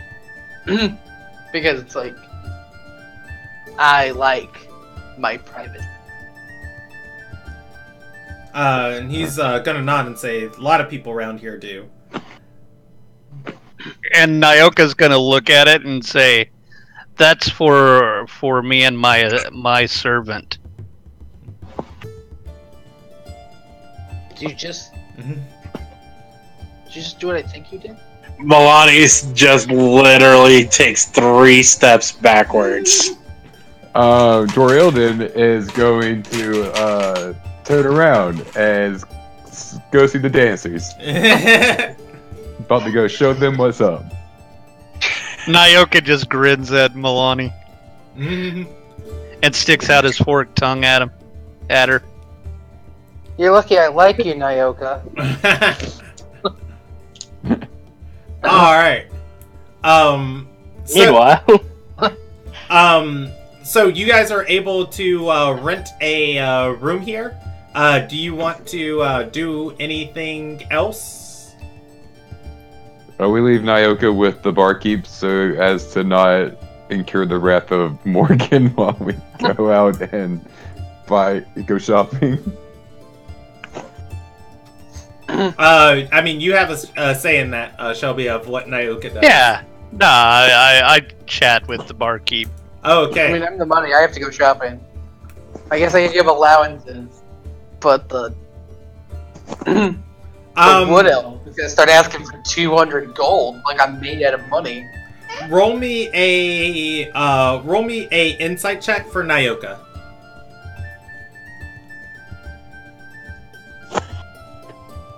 Can't I be somebody else? Don't you mean Morgan? I believe in you. Alright. So, as you are sitting and talking back and forth with this barkeep, you are going to pick up this guy is way too generous to live in the clutch. And as you exchange story for story, every story he exchanges with you is like basically somebody taking advantage of his generosity. Nyoka's able to put 2 and 2 together, and that a lot of people in this town owe this man money. Presumably, if Nyoka wanted to shake down people for their debts, he might make a little bit of money off this guy. But anyways, that's what you garner from the... off his generosity? Well, no, just like, hey, you just told me stories about 5 people who just skipped out of, 20 gold, 30 gold, 40 gold tabs. If I go collect them, can I keep half of it? And it's like, oh yeah, I didn't, expect to get any of that money back. Oh, Nyoka is totally going to do that. Alright. Among the people that have skimped out on tabs on him, he gives you about a half dozen names. The only 2 Nyoka is going to immediately recognize. Both a man named Willis Calcador skimped out on him, and a pirate by the name of Elmira. He can't ask her to pay for any money because that she is a pirate, and he's never asked her to pay her tab. Willis owes him 74 gold. Elmira owes him 112. Another man by the name of Anissi. Oh god. Well, he's dead. Anisi owes him 34 gold. Wait, Jordan's folk hero? No. That was the bounty that XJ and Jorildan killed. Hold on. Oh wait, really? Yeah. Hold on, Brandon. I'm gonna need to write this down. I'm like listening to you. Then Okay, I I can realize. type it out. So Elmira, our first mate, Elmira, she is a pirate in the Ironwind Pirates that you guys have met before. He cannot ask her to pay her tab because he's afraid of her pirate friends killing him. She has 112 gold tab from all the times she's stayed here.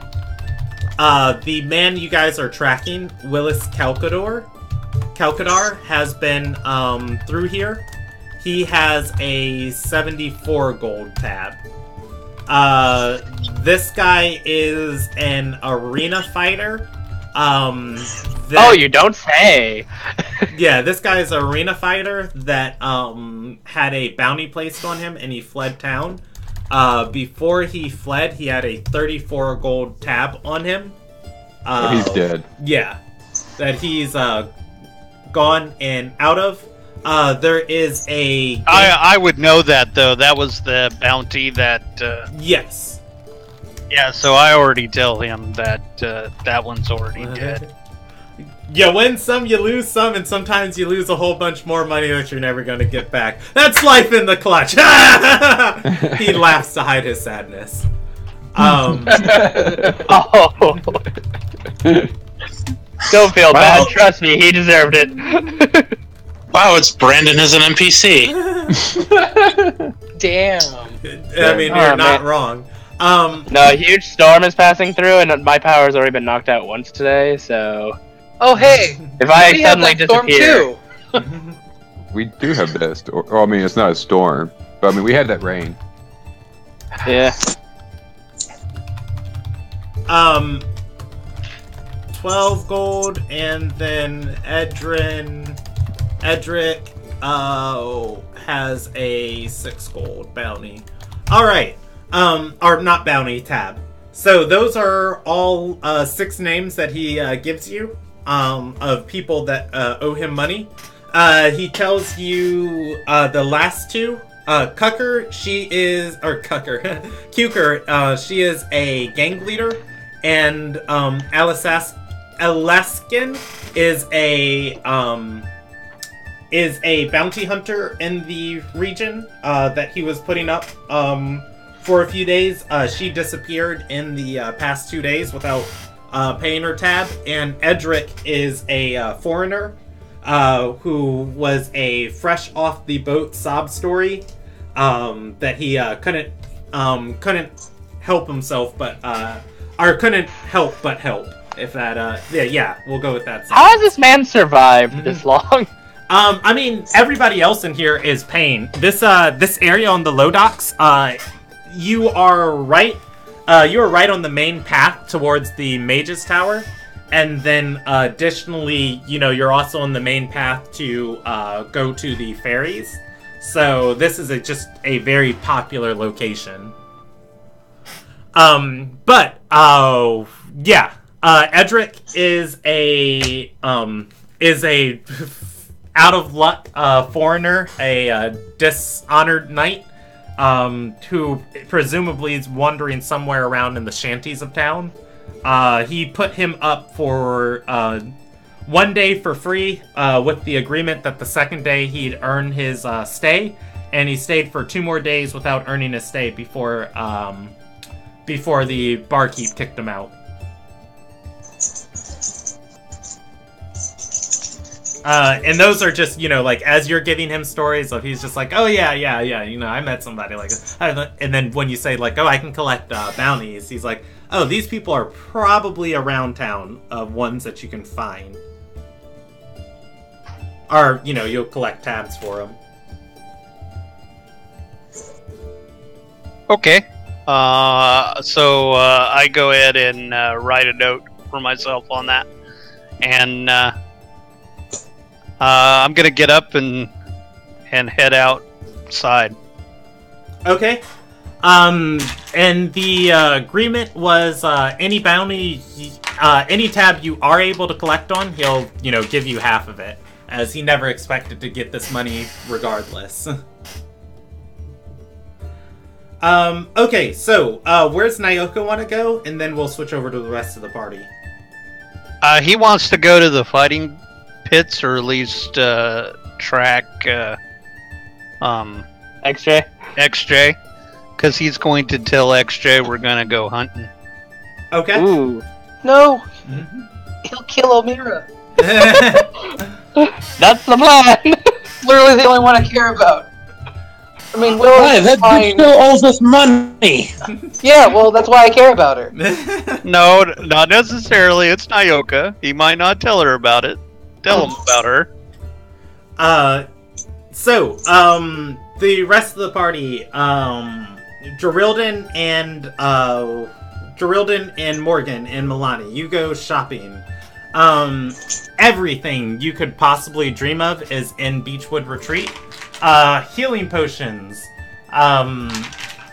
Diamonds? Yes, they have those here. Not What? something you can just purchase, though. They're not for sale. Oh, who said we were buying them? Yeah, I mean, if you guys want to break into Eodothia, then be my I guest. suddenly know what Carter feels. Yeah, if this campaign turns into planning a heist on Eodothia, I'm perfectly fine with that. But anyways, yeah, whatever you guys want to find is here. Healing potions are going to be the cheapest you can find is a street vendor selling 5 of them for 58 gold per potion. Per potion. Per potion. They are not worth that much alive. I was about to say, Brendan, can I get insight to see if he's trying to upcut us? Yes, you can. I will also roll that insight check. Holy shit. Ugh. Yeah, so Give me a sec. Milani is I mean, all of you guys are gonna know, like, oh man, that's a little bit much for a potion. Milani specifically is going to know a healing potion. A healing potion is worth potion of healing is worth 50 gold. At 58 gold, the guy who is selling these to you is not an alchemist. He probably didn't craft these, and he's not making bank off of them. He's probably only making, a couple gold off the trade. The 8 gold would presumably be his profits. So yes, he is upcharging us. Yeah, he is upcharging but- you. Not by a terrible amount, but just because this isn't his profession. It's Because we also like the the GameStop cheapest. of potions. Milani's gonna lean over to Morgan and whisper in her ear. He's definitely upselling us, probably because he doesn't make these himself, he's just selling offhand. I can try talking him down on price if we offer to buy all of them. I'm not buying all of them.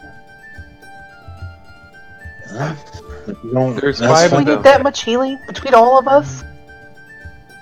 I don't think we need really any between. Can the robot even drink? True, we only need 4. The robot can, it's not conventional, but, like, he can consume a health potion. To be fair, between the 3 of us, I don't know offhand if Jordalin We can like 2. heal or not. We need like 2. Melania's gonna look over at those people. As you guys like are sitting here debating, like whether to buy them, he's going to say, that's not all I got. I got an antitoxin. I've got a holy water if you need it. I've got acid. Pretty much any alchemical good. I have a contact at the low docks.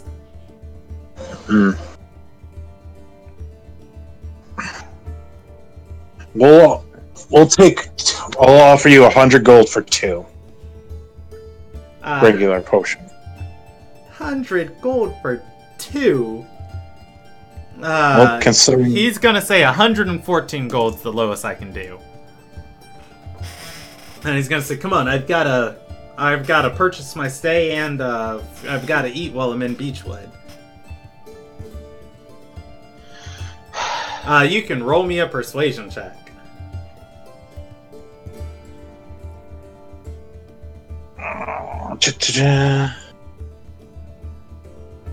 Does Milani want to say anything to his counteroffer? Melania we'll do 106. You'll still make more profit than most who sell potions on anywhere else.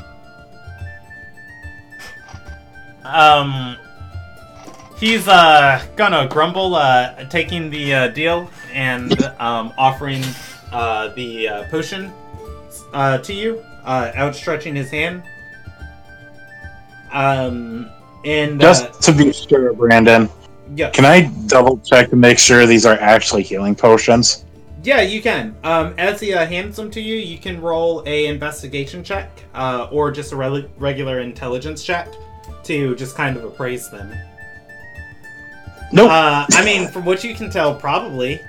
So, like, They look real enough. Yeah. So, you said an investigation or an intelligence check? Yeah, investigation or intelligence check. There's no appraisal this edition. Historically, Well, I wasn't sure if like a medicine check would also. Yeah, I'll allow it as a medicine check, as Morgan would probably know the components of what goes into a potion of I was healing. about to say I'm proficient with the herbalism kits. I had medicine too. Damn. Bam!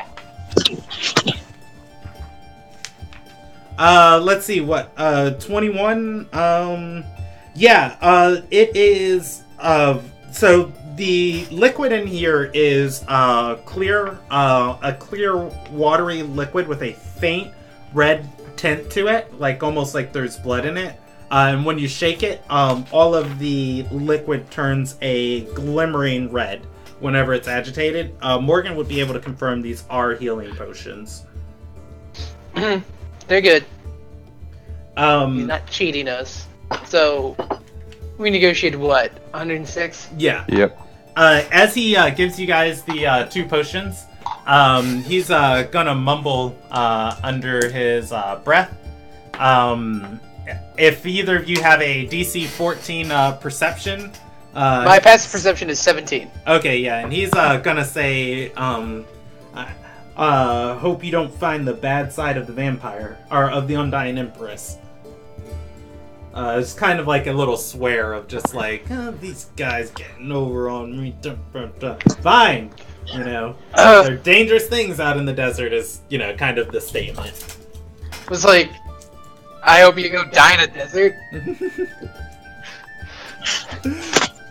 Morgan Tick for tack. will slap 106 gold on this, like, his thing.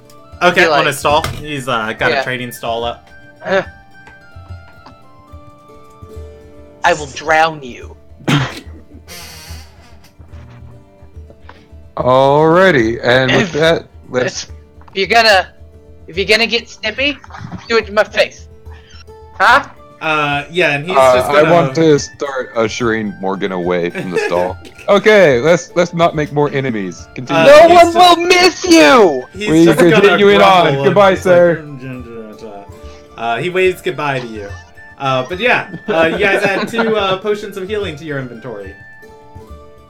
Can I hold on to one of those, Morgan? Yes. Yay! Can I have Okay. the silvered weapons? How much do silvered weapons cost? A pretty penny. 100 gold plus the weapons price. I have my own weapons. They just need to be silvered. It's a process to silver a weapon. You can get alchemical silver, which is a liquid silver that you can pour over your weapon, and it You acts said as an silver. alchemical silver? Yeah, we just pissed off a guy that might have that. You just pissed off a guy who might have that. We're a guild. We piss off people as a group. I mean, honestly though, would anyone miss him? Like, throw him over the edge. I mean, I think Morgan. this kid will miss him. Morgan, You think we he need has to get kids? you let's get you a drink later. Fine. Yeah, you've been more snippy since Ariella left. Yeah. Somebody else does the babysitting once in a while when she's around. Yeah. So, process takes more than a day, doesn't it, Brandon? To permanently silver a weapon, yes. You can get a potion of quicksilver or, alchemical silvering to pour on your weapon. That would be, you can do in an action. Yeah, I'm not gonna worry about it then. You can buy a silvered weapon that's, pre-made. A silvered short sword's 105 gold? Are short swords that cheap? 10 gold, so it's 110 gold. Okay. Yeah. Base weapons actually aren't in general all that expensive. When you get fancy, that becomes the problem. Cool. Like, you want a short sword? Fine, whatever. I found it on the ground. Want it silvered? Want it magic? Want it made out of mithril? Lonnie wants to see if there are any, Turn to Morgan and be like, I'm about 110 gold a sword. Milani wants to see what? if there's any, shops selling any magic items or magic things. Okay, there definitely would be here. In the high docks would have its nicer items. The low docks, you're just going to find people trading with whatever they found on a dead corpse, or they bargained with at a merchant off the docks. I'll take that. They don't know what stuff's worth. As far as just looking around, what's around you, there are going to be a couple merchants selling scrolls, and there are going to be a couple more merchants selling. One is going to have one of those black bags that you saw the Master of Magic have, and this is just walking down one of the rows of the low docks. Another one's going to have a magical ammunition. The others wouldn't, like you said, wouldn't be aware of what they had.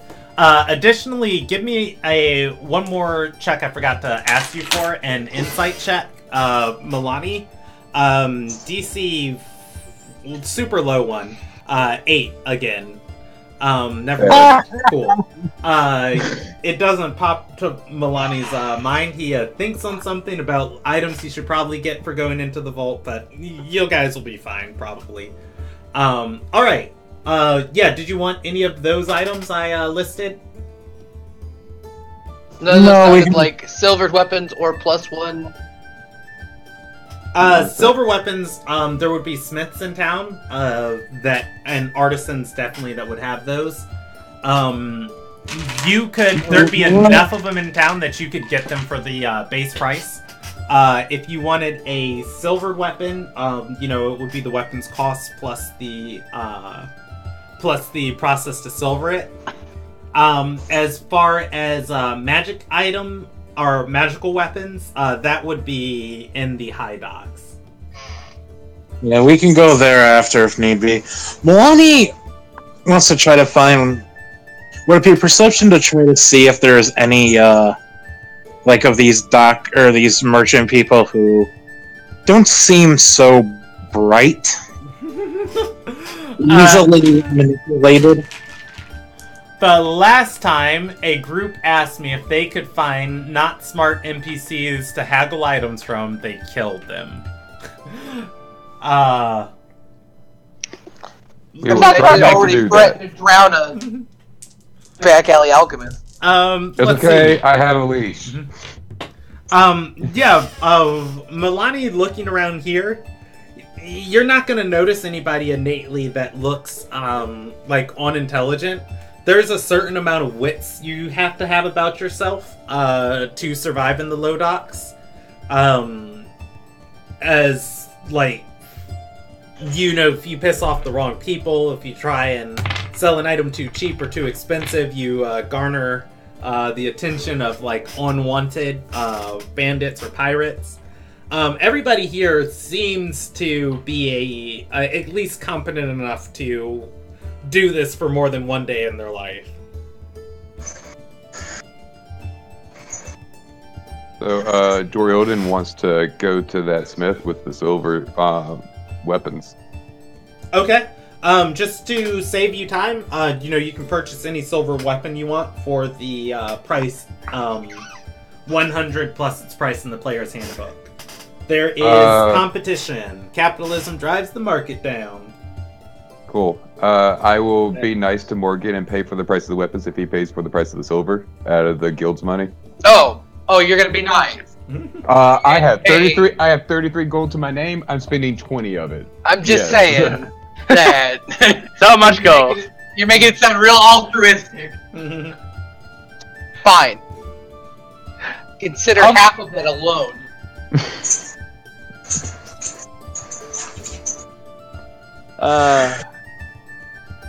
Has XJ had any luck, or?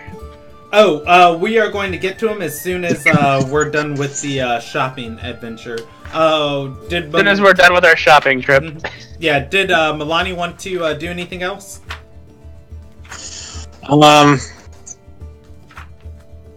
If everyone kind of seems like they're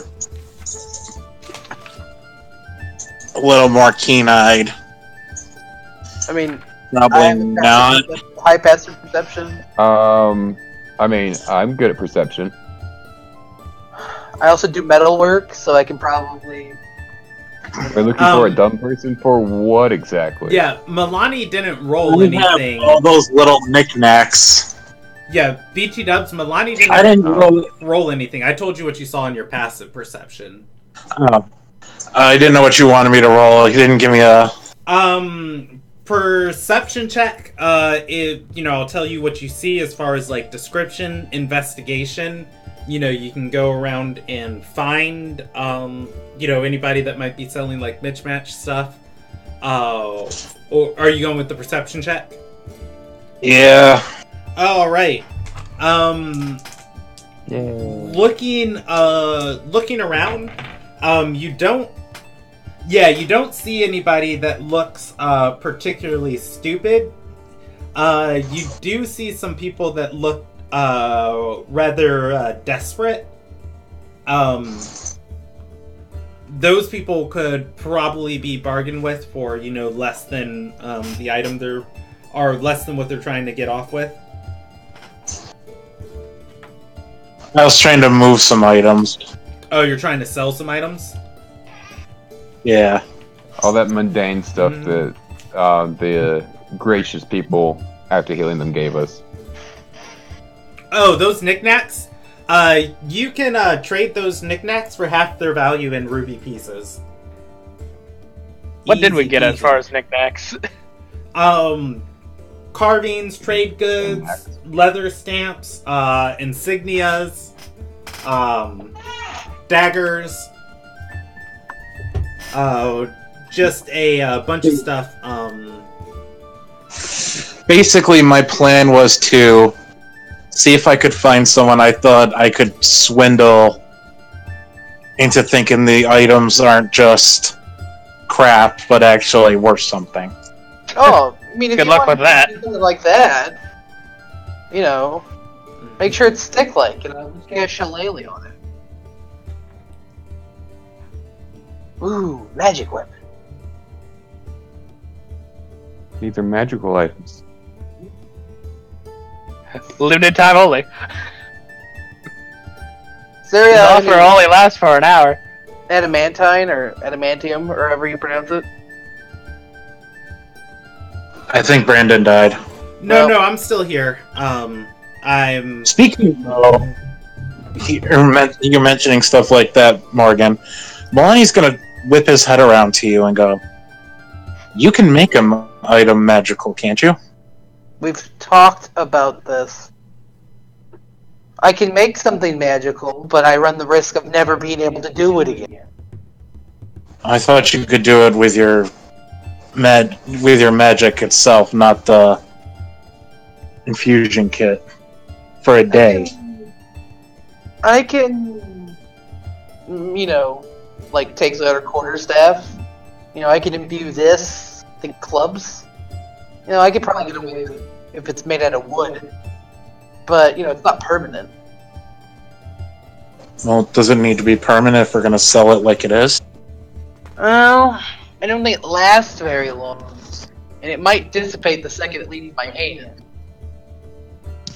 The one thing about a con is you want to be able to get away. Well, regardless. We can check out the high district. Add a character if I let go of the shillelagh item. Oh. See, I thought you went Forge Domain with Cleric. Well, yeah, I did do that. I can +1 weapons and armor, but it's after I complete the long rest. Alright. Which we still need to do. At the high docks, before you guys go there, you would probably not find anyone, lesser or downer on their luck or less smart than you'd find. No, I didn't think so. Okay. Alright, so, hopping over to XJ. At the fighting pits, there are a ton of them here in Beechwood Retreat. The easiest place to find fights is going to be at the right on the coast of the Low Docks. People, shipping in upstart individuals with huge ambitions and big dreams of glory coming over to Beechwood Retreat to make a name for themselves. You'd be able to fight in any dueling ring inside of any of the inns over here, or you'd be able to fight presumably in any one of the sparring circles along the docks. The bigger arena here is going to take admission and scheduling before you're able to fight in it. It's not something. I'm just looking for something real quick to basically pass the time, make a little bit of pocket change. Alrighty, you're going to find yourself a fighting circle. Outside of the deep within the city, moving south from the Magus Tower. Once again, along the docks of the Low Docks. Go ahead and the combatants here. Two of them look like they've been fighting all day and that they probably wouldn't put up much of a fight. The third one seems to be at the top of his game, as he has won several fights today and seems eager for another competitor. Nobody wants to fight him. You can challenge any one of these three people, or you can challenge all three of them. We're feeling confident today. I'm going to challenge all of them. Alright, at one time or consecutive fights? One at a time. Okay, so we're going to speed through this combat. Go ahead and roll me three strength checks. Contested athletic checks, just kind of sparring with these people. I need to roll each of these guys a morality die. And if so strength check and a what? Just roll me three athletic checks. Oh, 3 athletic checks. Yeah.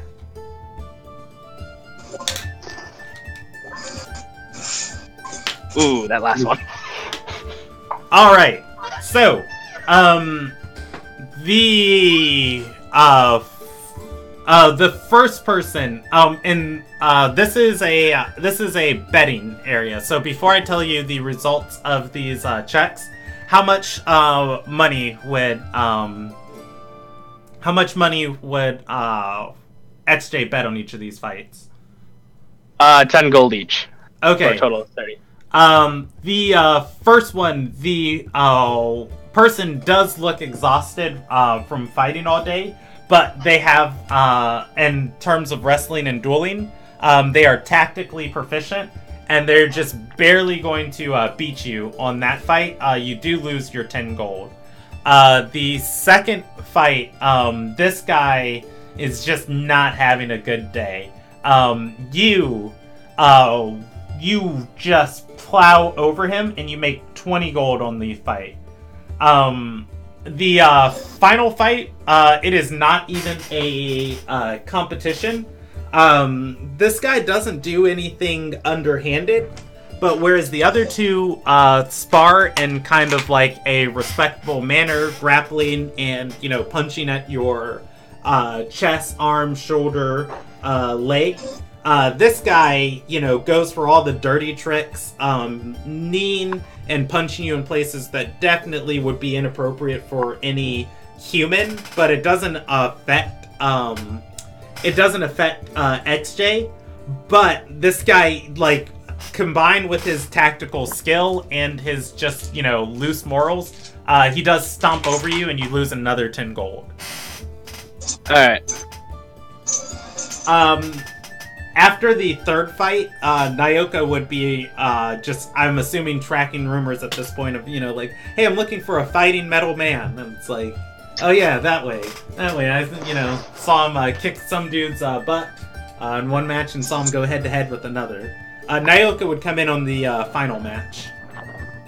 Alright. Yeah, you get to watch me get the shit kicked out of me. Yay. The other two don't deal any damage to you because it's just kind of grappling into submission. The final guy does deal 5 points of bludgeoning damage in total.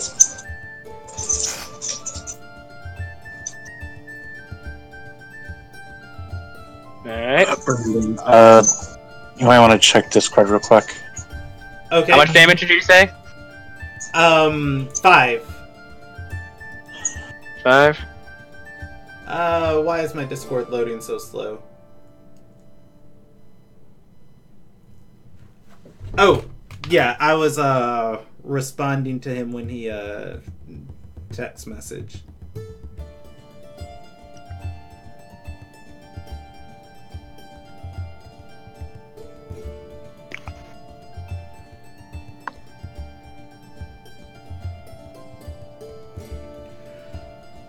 But yeah, Nyoka and XJ are together.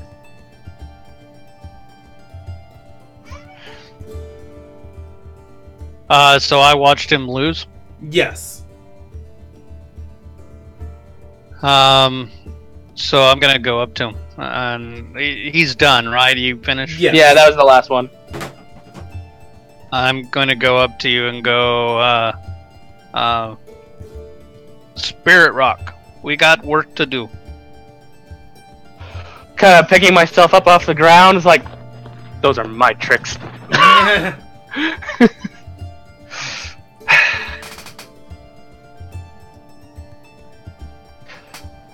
You said something about work? What about it? We got work to do, let's go. What work? And I think we're gonna go after the gang leader. Okay, Kuger? Yeah, Kuger. Alright.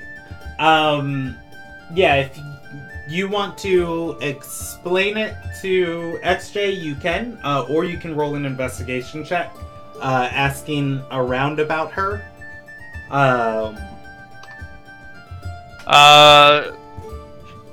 Spirit Rock. We are collecting we're going to collect some money from somebody. I don't think the guy cares if we killed them or not. I thought of you. Does he need identification? He just wants the money. So, no. Alright. So, who are we looking for? A person by the name of Kukar. Alright, I go up to the fight master and I just immediately ask, do you know someone named Kuker? The fight master, he's going to nod and say, yeah, she's down here every 6th day. She recruits some of the fresh off the boat young spirited immigrants who are just looking for a place to settle. Helps them get their feet on the ground. He's going to point up the docks and says, Old Five at the tavern has hired her a couple times for entertainment. I think she makes her living just out of one of the neighborhoods east of the Scarlet Nave. Thank you. I think we'll see if she's performing tonight. And I head off in the direction of the tavern. Yep, I'll follow. All right. So heading back into the Scarlet Nave. This was the bar that you were at. There are dancers and entertainers here. Do you want to approach any of them? Wait, well, this is the actual. Oh wait, is this still us, or did we? I thought we switched groups all of a sudden. Is No. this the bar that we're from?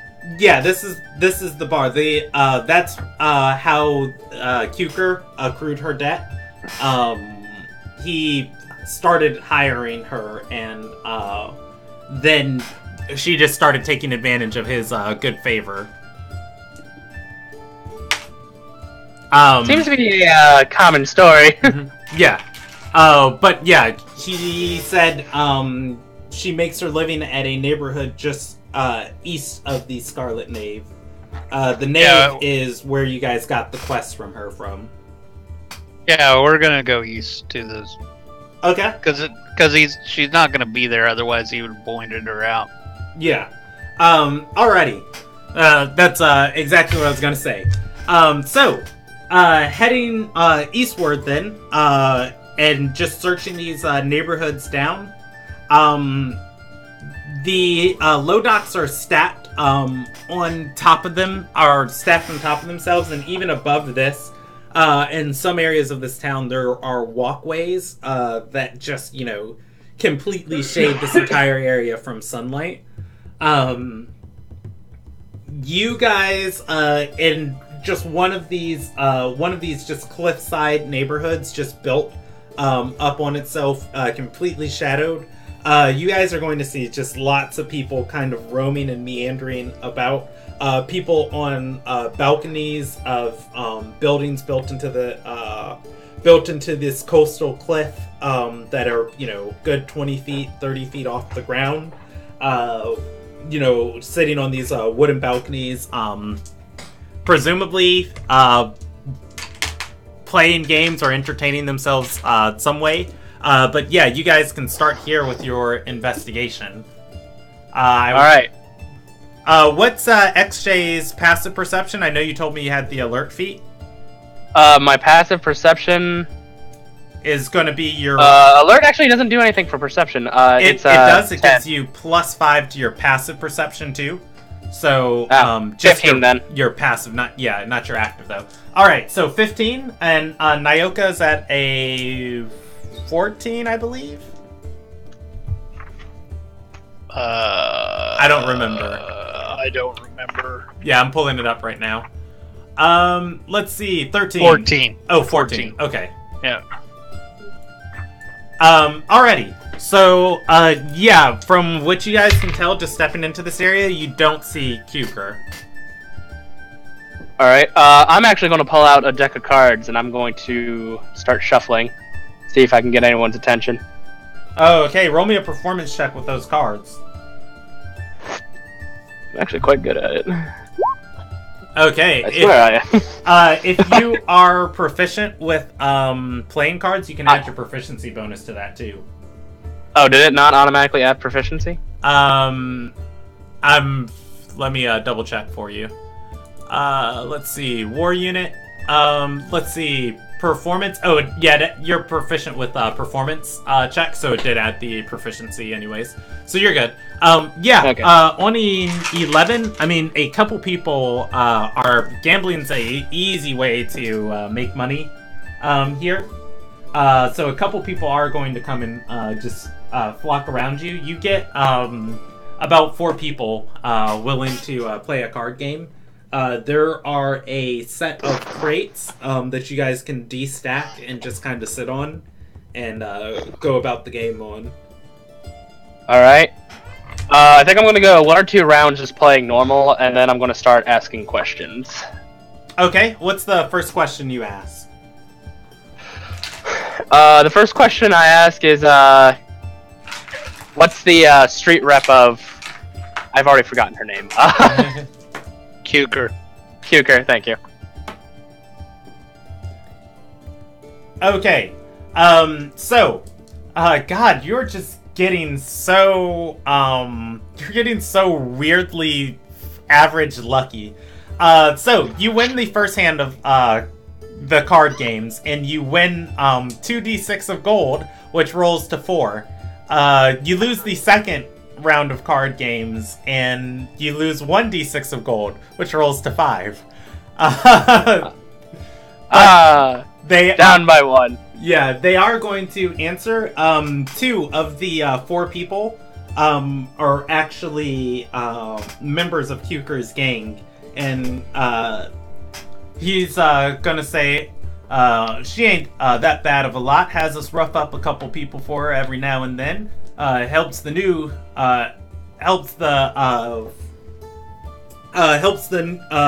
Yellow Noses get a little coin to get started in the region. Alright, I'm gonna play another hand, and during the middle of it, it's like, I hear that she's collected some debts. How often does she try to pay those off? The two brutes are going to... And I would also like to do a intimidation check with that. Okay. The 2 brutes are going to laugh at first. Go ahead and roll me that intimidation check. You win the third hand and win 3 gold. Yeah, and then... waiting for the result of that intimidation check. Alright. And they're going to laugh like, then kind of, look at you. If your eyes, turn red or anything to this... They do turn red. They go from blue to red. They're gonna... And, I still have... By the way, I have not cleaned off my armor. I still have dried blood on me. Yeah, and they're going to just kind of look at each other and say, she doesn't fancy too much paying for them. That's why she hires us around. It's at this moment, one of them's gonna kind of reach for a cudgel and just place it onto the table, so it's in view of just hey, if you're trying to start something, it's technically our job to throw down with you. Nyoka's gonna look at him and go, "How much do you get paid?" He's gonna say 2 gold a day. Helps cover the living in the region and some of the shittier areas of the low docks. Nyoka's gonna take out 4 gold and say, "Could you maybe take a break or 2?" Gosh, I'm gonna roll them an intelligence check. Because they get to eat for a day with Nyoka, but she is, feeding them for their lives while they're here. and they're going to get the 4 gold, and they're both going to just kind of like, hey, we can go get let's go get a drink down over at Fives.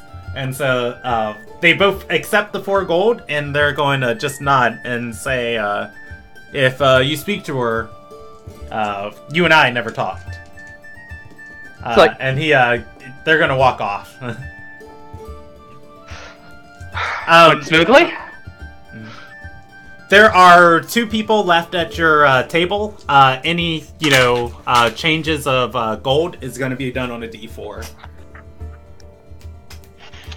No, I kind of got what I wanted, so I pack up my cards and it's like been fun playing with you. The other two gamblers are gonna be like, come on, all right.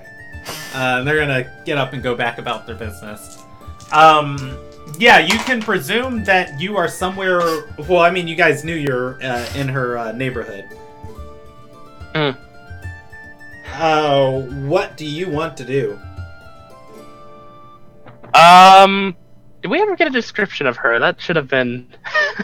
I feel like that should have been some important information. We are not smart, so no. We're not the smartest people, but, we still managed to get intelligence. And not get into a brawl, so I count that as a plus. Nyoka and XJ, roll me an intelligence check. DC 12. This should be fun. I've got a negative modifier. Yep. Alright. So, you, just bribing those guys away, and from what you guys, have learned about her, even though you don't know what she looks like or really where she's at, XJ is able to put together, like, oh yeah, she helps and takes advantage of stupid people. If you wanted to lure her out, that could be a starting place. Alright. I'm gonna head out of the bar. I'm just gonna look for the first kind of... You guys are outside on a street side, BT Dubs. What? You were gambling on a street side. You stopped passerbys, and you guys were sitting on crates, talking. Oh, I thought we went into an establishment. Okay, never mind. I'm gonna look for, like, basically a circle of, like, looking gang people. Okay, I mean, that's, this area. This area is populated with, people just kind of outside. It smells... Oh, well, you can't smell anything. I was just saying, like, I don't have a sense of smell. Yeah, there are troves of people, moving through this area. I, rolled you a percentage die for the group that you approach. You find one. What do you want to say? Just like, I'm looking for some work, and I hear that is offering. I'm so bad with names. Cuker? Cuker. Okay. Does Nyoka want to do anything to aid in this? You want to help with this? My deception's not great. Nope. This should be fun. I'm just gonna be quiet. Looking for work and heard Cuker's offering. And they're gonna say, who told you that? Just been hanging around the bars, been hearing rumors, ask a couple questions. Name popped up. And one person's gonna step forward and say, yeah, she's hiring, could always use a bit of more muscle. And he's gonna start leading XJ towards one of the houses on the cliffside. You guys have to walk up a just kind of winding rope bridge ramp that just twists back and forth. And he's going to knock on a door. Inside, well, you can't smell anything still. Nyoka, this whole area smells like shit. Opening the door though, a wave of perfume is just going to like splash, or not splash, but just pour out over you. It is the first pleasant thing you've probably smelled in the past hour.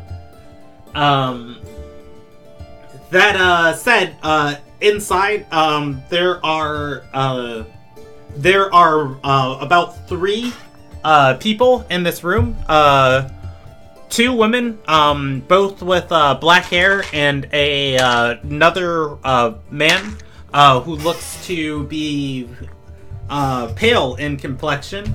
All 3 of them are holding cudgels and are just one hand forward and then swinging as kind of like practice swings. And the woman with black hair is kind of instructing them.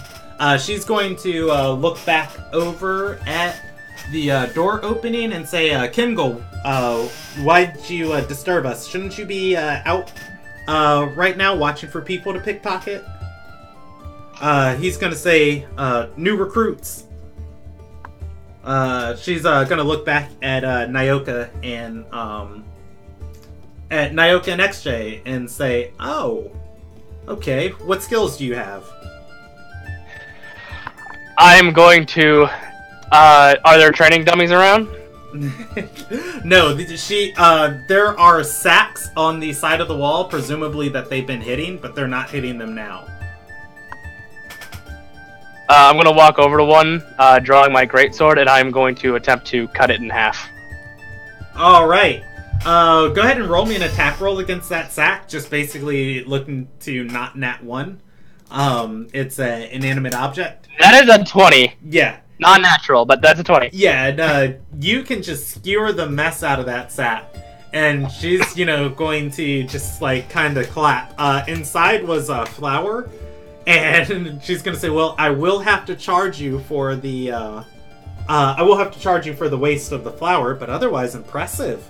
And she looks back at Nyoka and says, and you? Nyoka's just gonna spit. and go, I can do as well. I was kind of waiting for him to, like, broach the subject. By the way, the eyes have turned orange. Okay. Like, combat mode is engaged. Nyoka is then gonna look and go, are you the famous Q Curry? And she's gonna say, Cuker, at your service, entertainer extraordinaire, and the leader of, I insert her guild name here. It's on the page from the last, your guys' last session in Beechwood Retreat.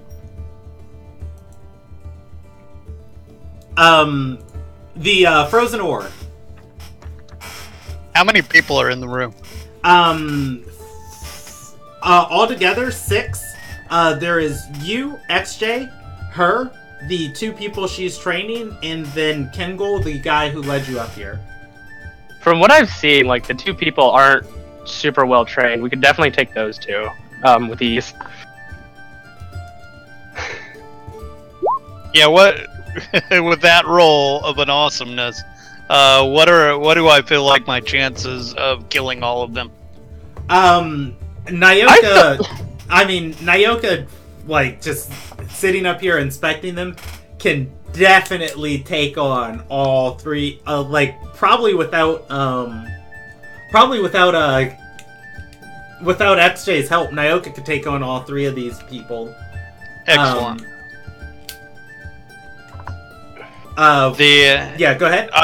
I'm gonna say to her, the spirits tell me that you owe a great debt to a innkeeper. And she's gonna say, Fives is really calling that in after everything I've done for him. And she's gonna say, fine. How much is it? 12 gold. And I'm going to say it's 100 gold. Oh, really? Is it actually, or no? No, it is not. Roll. It is not. I was about to say, I'm actually going to be like. Now, do you want to listen? Do you want to intimidate her with that, or do you want to lie and try and say, like, that's how much it actually is? Let me see which I'm better at. I was about to say, like, actually, like, I wouldn't mind doing some work for hire for her. It's like, I'm actually for hire. This is what we were paid for, but I don't have any specific fees. If you, Yeah, I was about to say because these 4 people, like, they don't keep up with how much money they get off of this guy. That's a gold I would here, say, like, a silver him. Fine, whatever. I'll just pay my So tab there- off. I was gonna say, She's. like, I don't want to burn the bridge here. Oh yeah, we're trying to. Oh my god. All right. She's gonna kind of, you're gonna see her visibly shake a little bit before, she kind of calms her fidgeting hand and says, "It can't be 100 gold. There's no way." I would just like, I'm going to come over to you, and it's like, I would actually like to see what kind of job she has in dorming, so maybe we lower that to about 20 and offer our services at a later date. I just look at you and spit on the ground and go, 100 gold. Like, I'm whispering this, but it's like... will not bother you in your day-to-day businesses. She is going to say, tell Fiverian, I'll pay just over a third now. I'll pay just over a third now. I'll dance off for my for the other third of it, and when I have the rest of the money, I'll pay him for it. As he should know, I'm good for my patronage there. And Nyoka's just gonna look at him, and as he knows you haven't paid him shit. She doesn't have 100 gold. I was gonna say, we're trying to extort, like, a fucking beggar. Yeah. I mean, she gets poor people and has them rob other poor people. That's about what She gets poor people and robs other poor people, which she then later recruits. Does she start begging type deal? If she does, then I'll negotiate with her. But yeah, and she's gonna say, we have not drank on that old man's tab. 100 gold worth. This is extortion. and Basically, no, I'm gonna step in. It's like, you're correct. The extra 50 is the not dying fee. She's going to point and say, 40 gold and a sack of flour. And the next time I perform at his establishment, he doesn't have to pay. the next 3 times. 3? I have to eat for a living! And Nyoka looks at all the other ones as like, rob more poor people then. I don't know. It's just I am going to step forward and lean in, of just like this one's a bit of a bastard, as you have by sure gathered. I'm willing to offer services if you have the coin at a later date, but let's stick with 1 free dance, 40 gold, and call it a day. Nyoka's gonna look at you and say, no, 3 dances. He gets a personal dance, and I get a personal dance. She's going to say, I can sell information. At that, Nyoka. What do you know about the harmony? I'm taking this. I want this, actually. It's like, what do you know about the harmony's like drug dens? I want supply routes. I want and she's sources. She's going to look at Nyoka and say, half the debt and 1 free dance and information.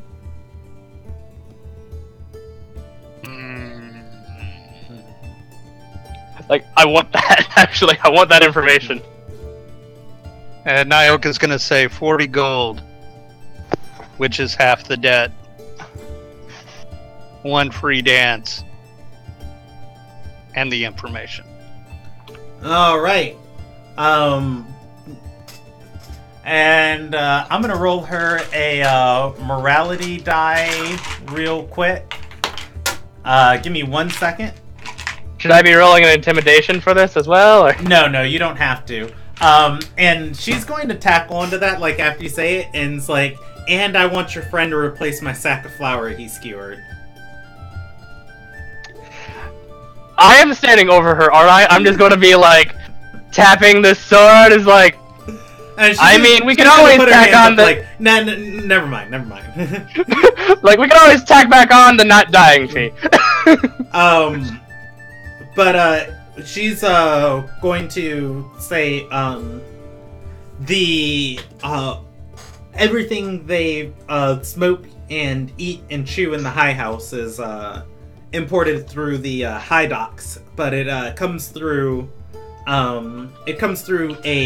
portmaster in Lochliel, a shipping guild by the White Cloaks.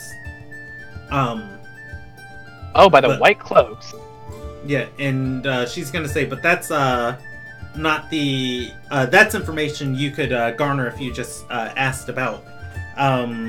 She's gonna say there's a man in town, world renowned, Willis. He's Calcador. He's Calcadar. He's recruiting for a big job he has coming up.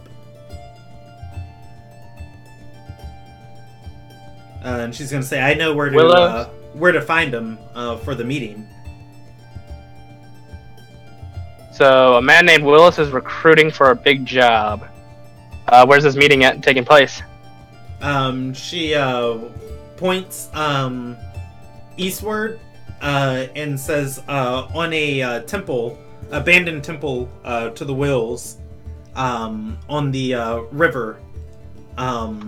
Just north of the city gates. Why does this sound vaguely familiar? Temple have a name or former name? Former name?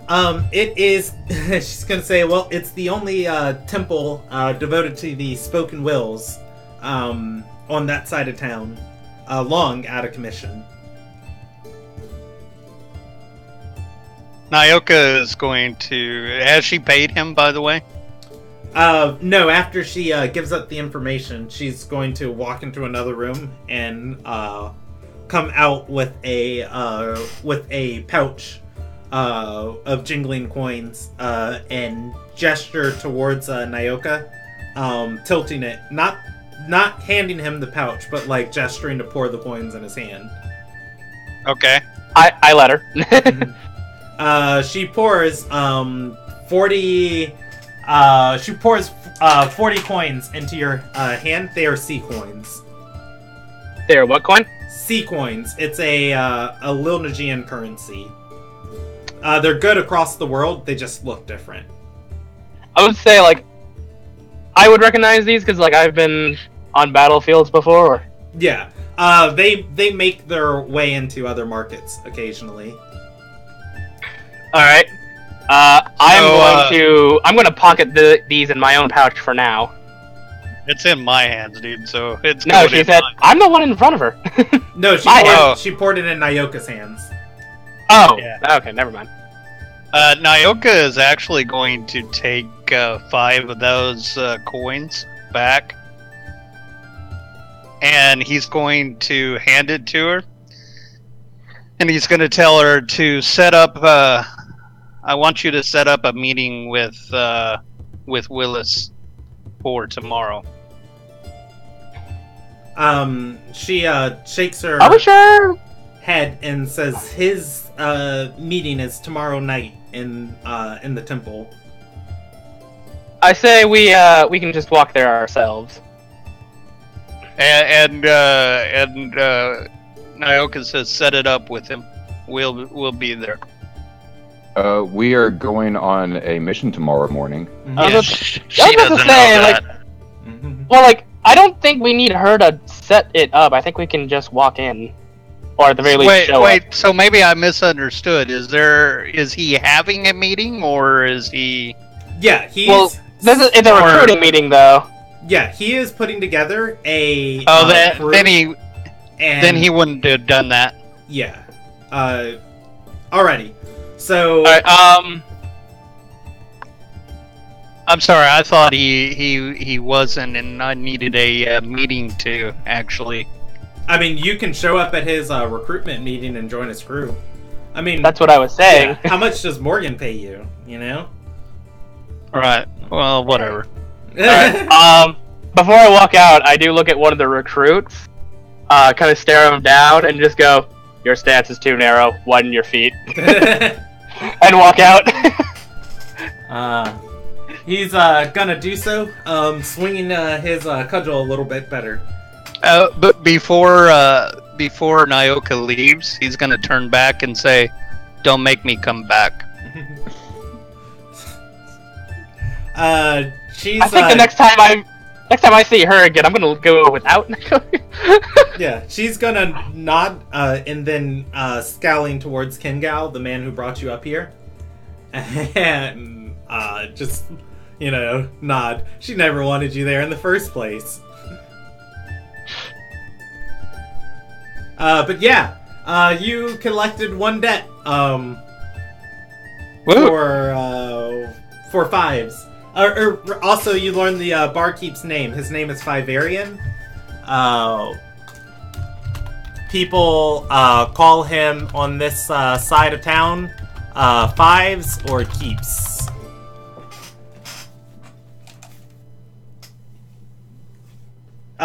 Yeah, so, where do you guys want to head from here? We probably have time for one more quick roleplay encounter. Nyoka's gonna go back and he's going to talk with Favarian. Okay. Yeah, going back to the Scarlet Knave. The rest. I'm just gonna follow him. The rest of the party. Were you guys still intending on going to the high docks? I thought we went to the high docks, found nothing, and left. Yeah, we didn't have the money to buy anything at the high docks, so. Yeah. Well, I told you guys beforehand, before you decided to go to the high docks, that you weren't going to find anyone stupider than at the low docks. Like, if you're looking for somebody dumb, desperate, and down on their luck, you are in the right part of town, as is. I got what I needed, so I was going to go back to the inn. Okay. On the way, Nyoka is going to explain to what is your XJ. He's going to explain to XJ that not only do we collect the debt, but we also get our cut if we can. All right. And she was too poor to actually do any jobs worthwhile. The best that we could possibly get for her is she would join our guild as a underling. I'm not opposed to that idea, actually. She seems to know what she's doing. Yeah, and so Morgan and Milani, what are you guys doing? There's only 2 members I have unaccounted for. Currently an ATM. Well, the person Magical withdrawing, ATM. yeah, the person withdrawing gold coins is headed back to the tavern. I mean, hey, we made some money. Fucking living in the woods, non-existent, killing a guy that's only worth 100 gold, asking 200. Reloaders. Milani, do you need anything? No, but it might be interesting to check it out nonetheless. Might find something useful. Because if you need a magic weapon, I can do some, I can make your axe work for the trip. You still say that'd be a good way to make some quick cash. Okay, we'll... But no, I don't need anything. If you want to head back, that's fine. I don't like leaving Nyoka too long by himself. Especially not with a killer robot.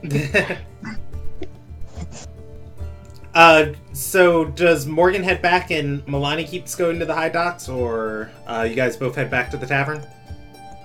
No, we'll both. I'll head back if he's heading back. Okay. So the party is mostly going to collide, just kind of at staggered intervals. One, stepping in, maybe 5 to 10 minutes after the others. Milani and Nyoka and XJ are going to arrive back at the Scarlet Nave first. You guys can find Fives exchanging stories with somebody else, and just another random patron. As you come back, Fives is going to look at Nyoka, kind of with like a large smile on his face, and say, "Oh, you! This time I gotta charge you. You know what? One for free. Just one more drink for you." And he's gonna start pouring a mug of the cheap ale. Like, doesn't even acknowledge the robot. That's what I said. So, I sit down and I start talking to Fives, right? And I'm like, Fives, I was able to talk to Cuker. I did get most of your money. And he's going to actually slide 18 gold to him. And I don't even know the amount we were actually supposed to get. 52. 52 divided by 2, basically. So 26 was what we were supposed to give him. But I'm only going to give him 18 and tell him that he's going to get a free dance from Cuker. And I'm going to stress not to give her anything for free. Okay. So he's gonna take the money and scratch his head and say, "That's more than I thought. That's more than I thought I would ever be receiving from her." And he's gonna nod and say, "She does nice enough work when she comes by and dances, though. I'll be hesitant about extending anything else to her." And he's gonna lean over and just kind of hit a hand against Nyoka's shoulder and say, "You're a good one. I don't see many of those coming through Beechwood." Nyoka's gonna take 10 of the gold and hand it to XJ. The question? The rest of the party is gonna meet, or is gonna return too at this point. Hi guys, we are all set for tomorrow. To XJ. Half. Now. Just like, not Also, understanding, I like, wanna... Actually, you know what? mine. I'm not gonna incite that. Why would Nyoka lie to me? No, XJ just not understanding, just like, tilted. But Nyoka says, "No, remember the bounty on that Willis guy? Yeah. He's going to be here tomorrow night recruiting for a job. We might be able to do a 2-for-1 if we delay one more day." Well, we were gonna do the dungeon in the morning. You shouldn't take all day. Are you sure about that? What happens if there's a bunch of skeletons in there? Next thing you know, Yomar faints and we're at it again. I have silver weapons, and I'm not as dumb as Yomar. It's not a high bar. Okay, I'm not as dumb as everybody else in the party except Morgan. By the way, too, you guys had a sketch of where they think the temple is located at. It's located a day and a half's travel west into. Of course it is. Yeah. Of course it is. Nyoka's gonna say the temple ain't going anywhere, but the guy is. I'm really gonna get thoroughly ask things when I get maps. There's no reason we should be in this tavern. If it's a day and a half out, we can't go do this and talk to Will at the same time. So, Well, I mean, like, do we have an expiration date on the tavern, or not the tavern, the exploration job, or is it just get this done, and alive? Yeah, so that key, no one thought another one of those keys existed in the entire world until, you guys showed up with it. They don't know what it is, and, they want to figure it out, but it's not like, oh man, the fate of the world depends on, you guys. It's just like, what? You found another one of these things? Cool. Just go look into it a little bit more and tell us, like, what it is and why that guy had it. This is our key? Oh, come on. oh wait, is it our key or is it the other key? I thought it was the Ruby Association's key. Yeah, they gave They you own guys... both of them. Yeah, they gave you guys the key that you sold them, that you found on the guy. This is the glowing one that you're holding. Oh. Well, I'll look at that and be like, it's my key anyway. Give I'll be right RA back. permission to sell it. You have a contract where the Master of Harmony officially purchased it from you. Yeah, well, Just he has the leaves. forces to take it from my cool. Potato, potato. But, from the looks of it, we can, we want to, expediency is key. You don't get paid if you don't work. But, we can probably wait a day or so. And like I said, we have to travel a day or so to get there. I mean, we do have that cart we can work on in the meantime. No, we don't. It was a day away. God damn it. It's not a day away, it's 3 hours away. Okay, it's 3 hours away. He's the second smartest. I mean, I have an intelligence of 8. I am allowed to be dumb. he's No, talking about me. I'm talking about Jordan. I'm giving him sass. But, it's like, so we can wait. Besides, I know the price tag on Willis. And it's, an actual number. As opposed to a courtesy 500 gold, so I could mostly pay for silver weapons. Besides, we're gonna need to get rations. Didn't realize we'd have to travel. I thought this was a quick trip. Anyways, yes, we can go see what Willis has to do. Well, he has something to do with the drug dens. We found that much. Why do you care about the drug dens? Valuable drugs. Every capitalist empire has to start somewhere. Apparently we're diversifying our portfolios. We're gonna have to have a board meeting. And by that, I mean everybody has to show up and realize there's only one board member. No, I think that board member will realize when he's the only one that shows up.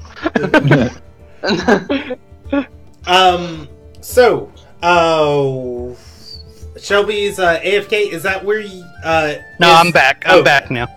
Yeah, did Nyoka want to share any more details? The bounties he's just gonna tell Morgan alone. Because he doesn't want XJ to go and kill all of them, because there's some people...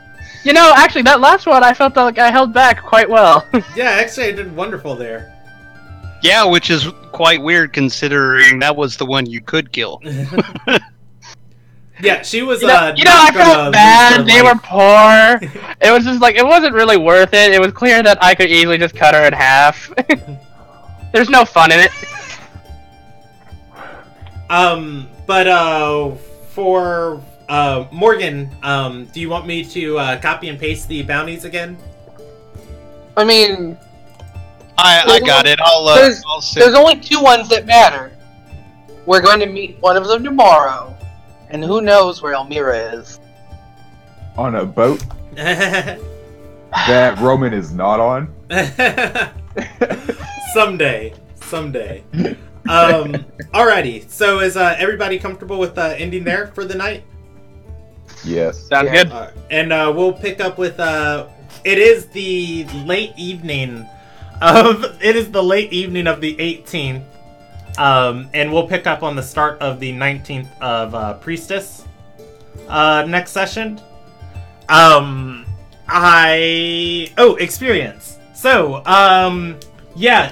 this session almost got literally nothing accomplished but you guys did do the healing.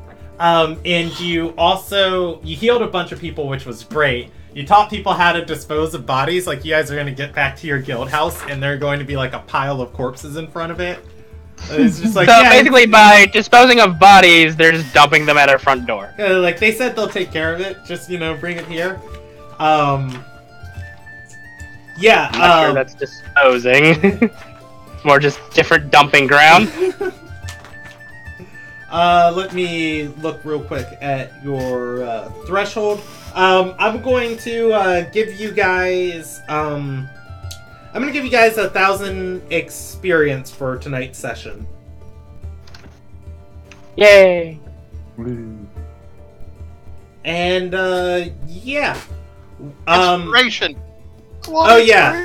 Inspiration definitely for Nyoka.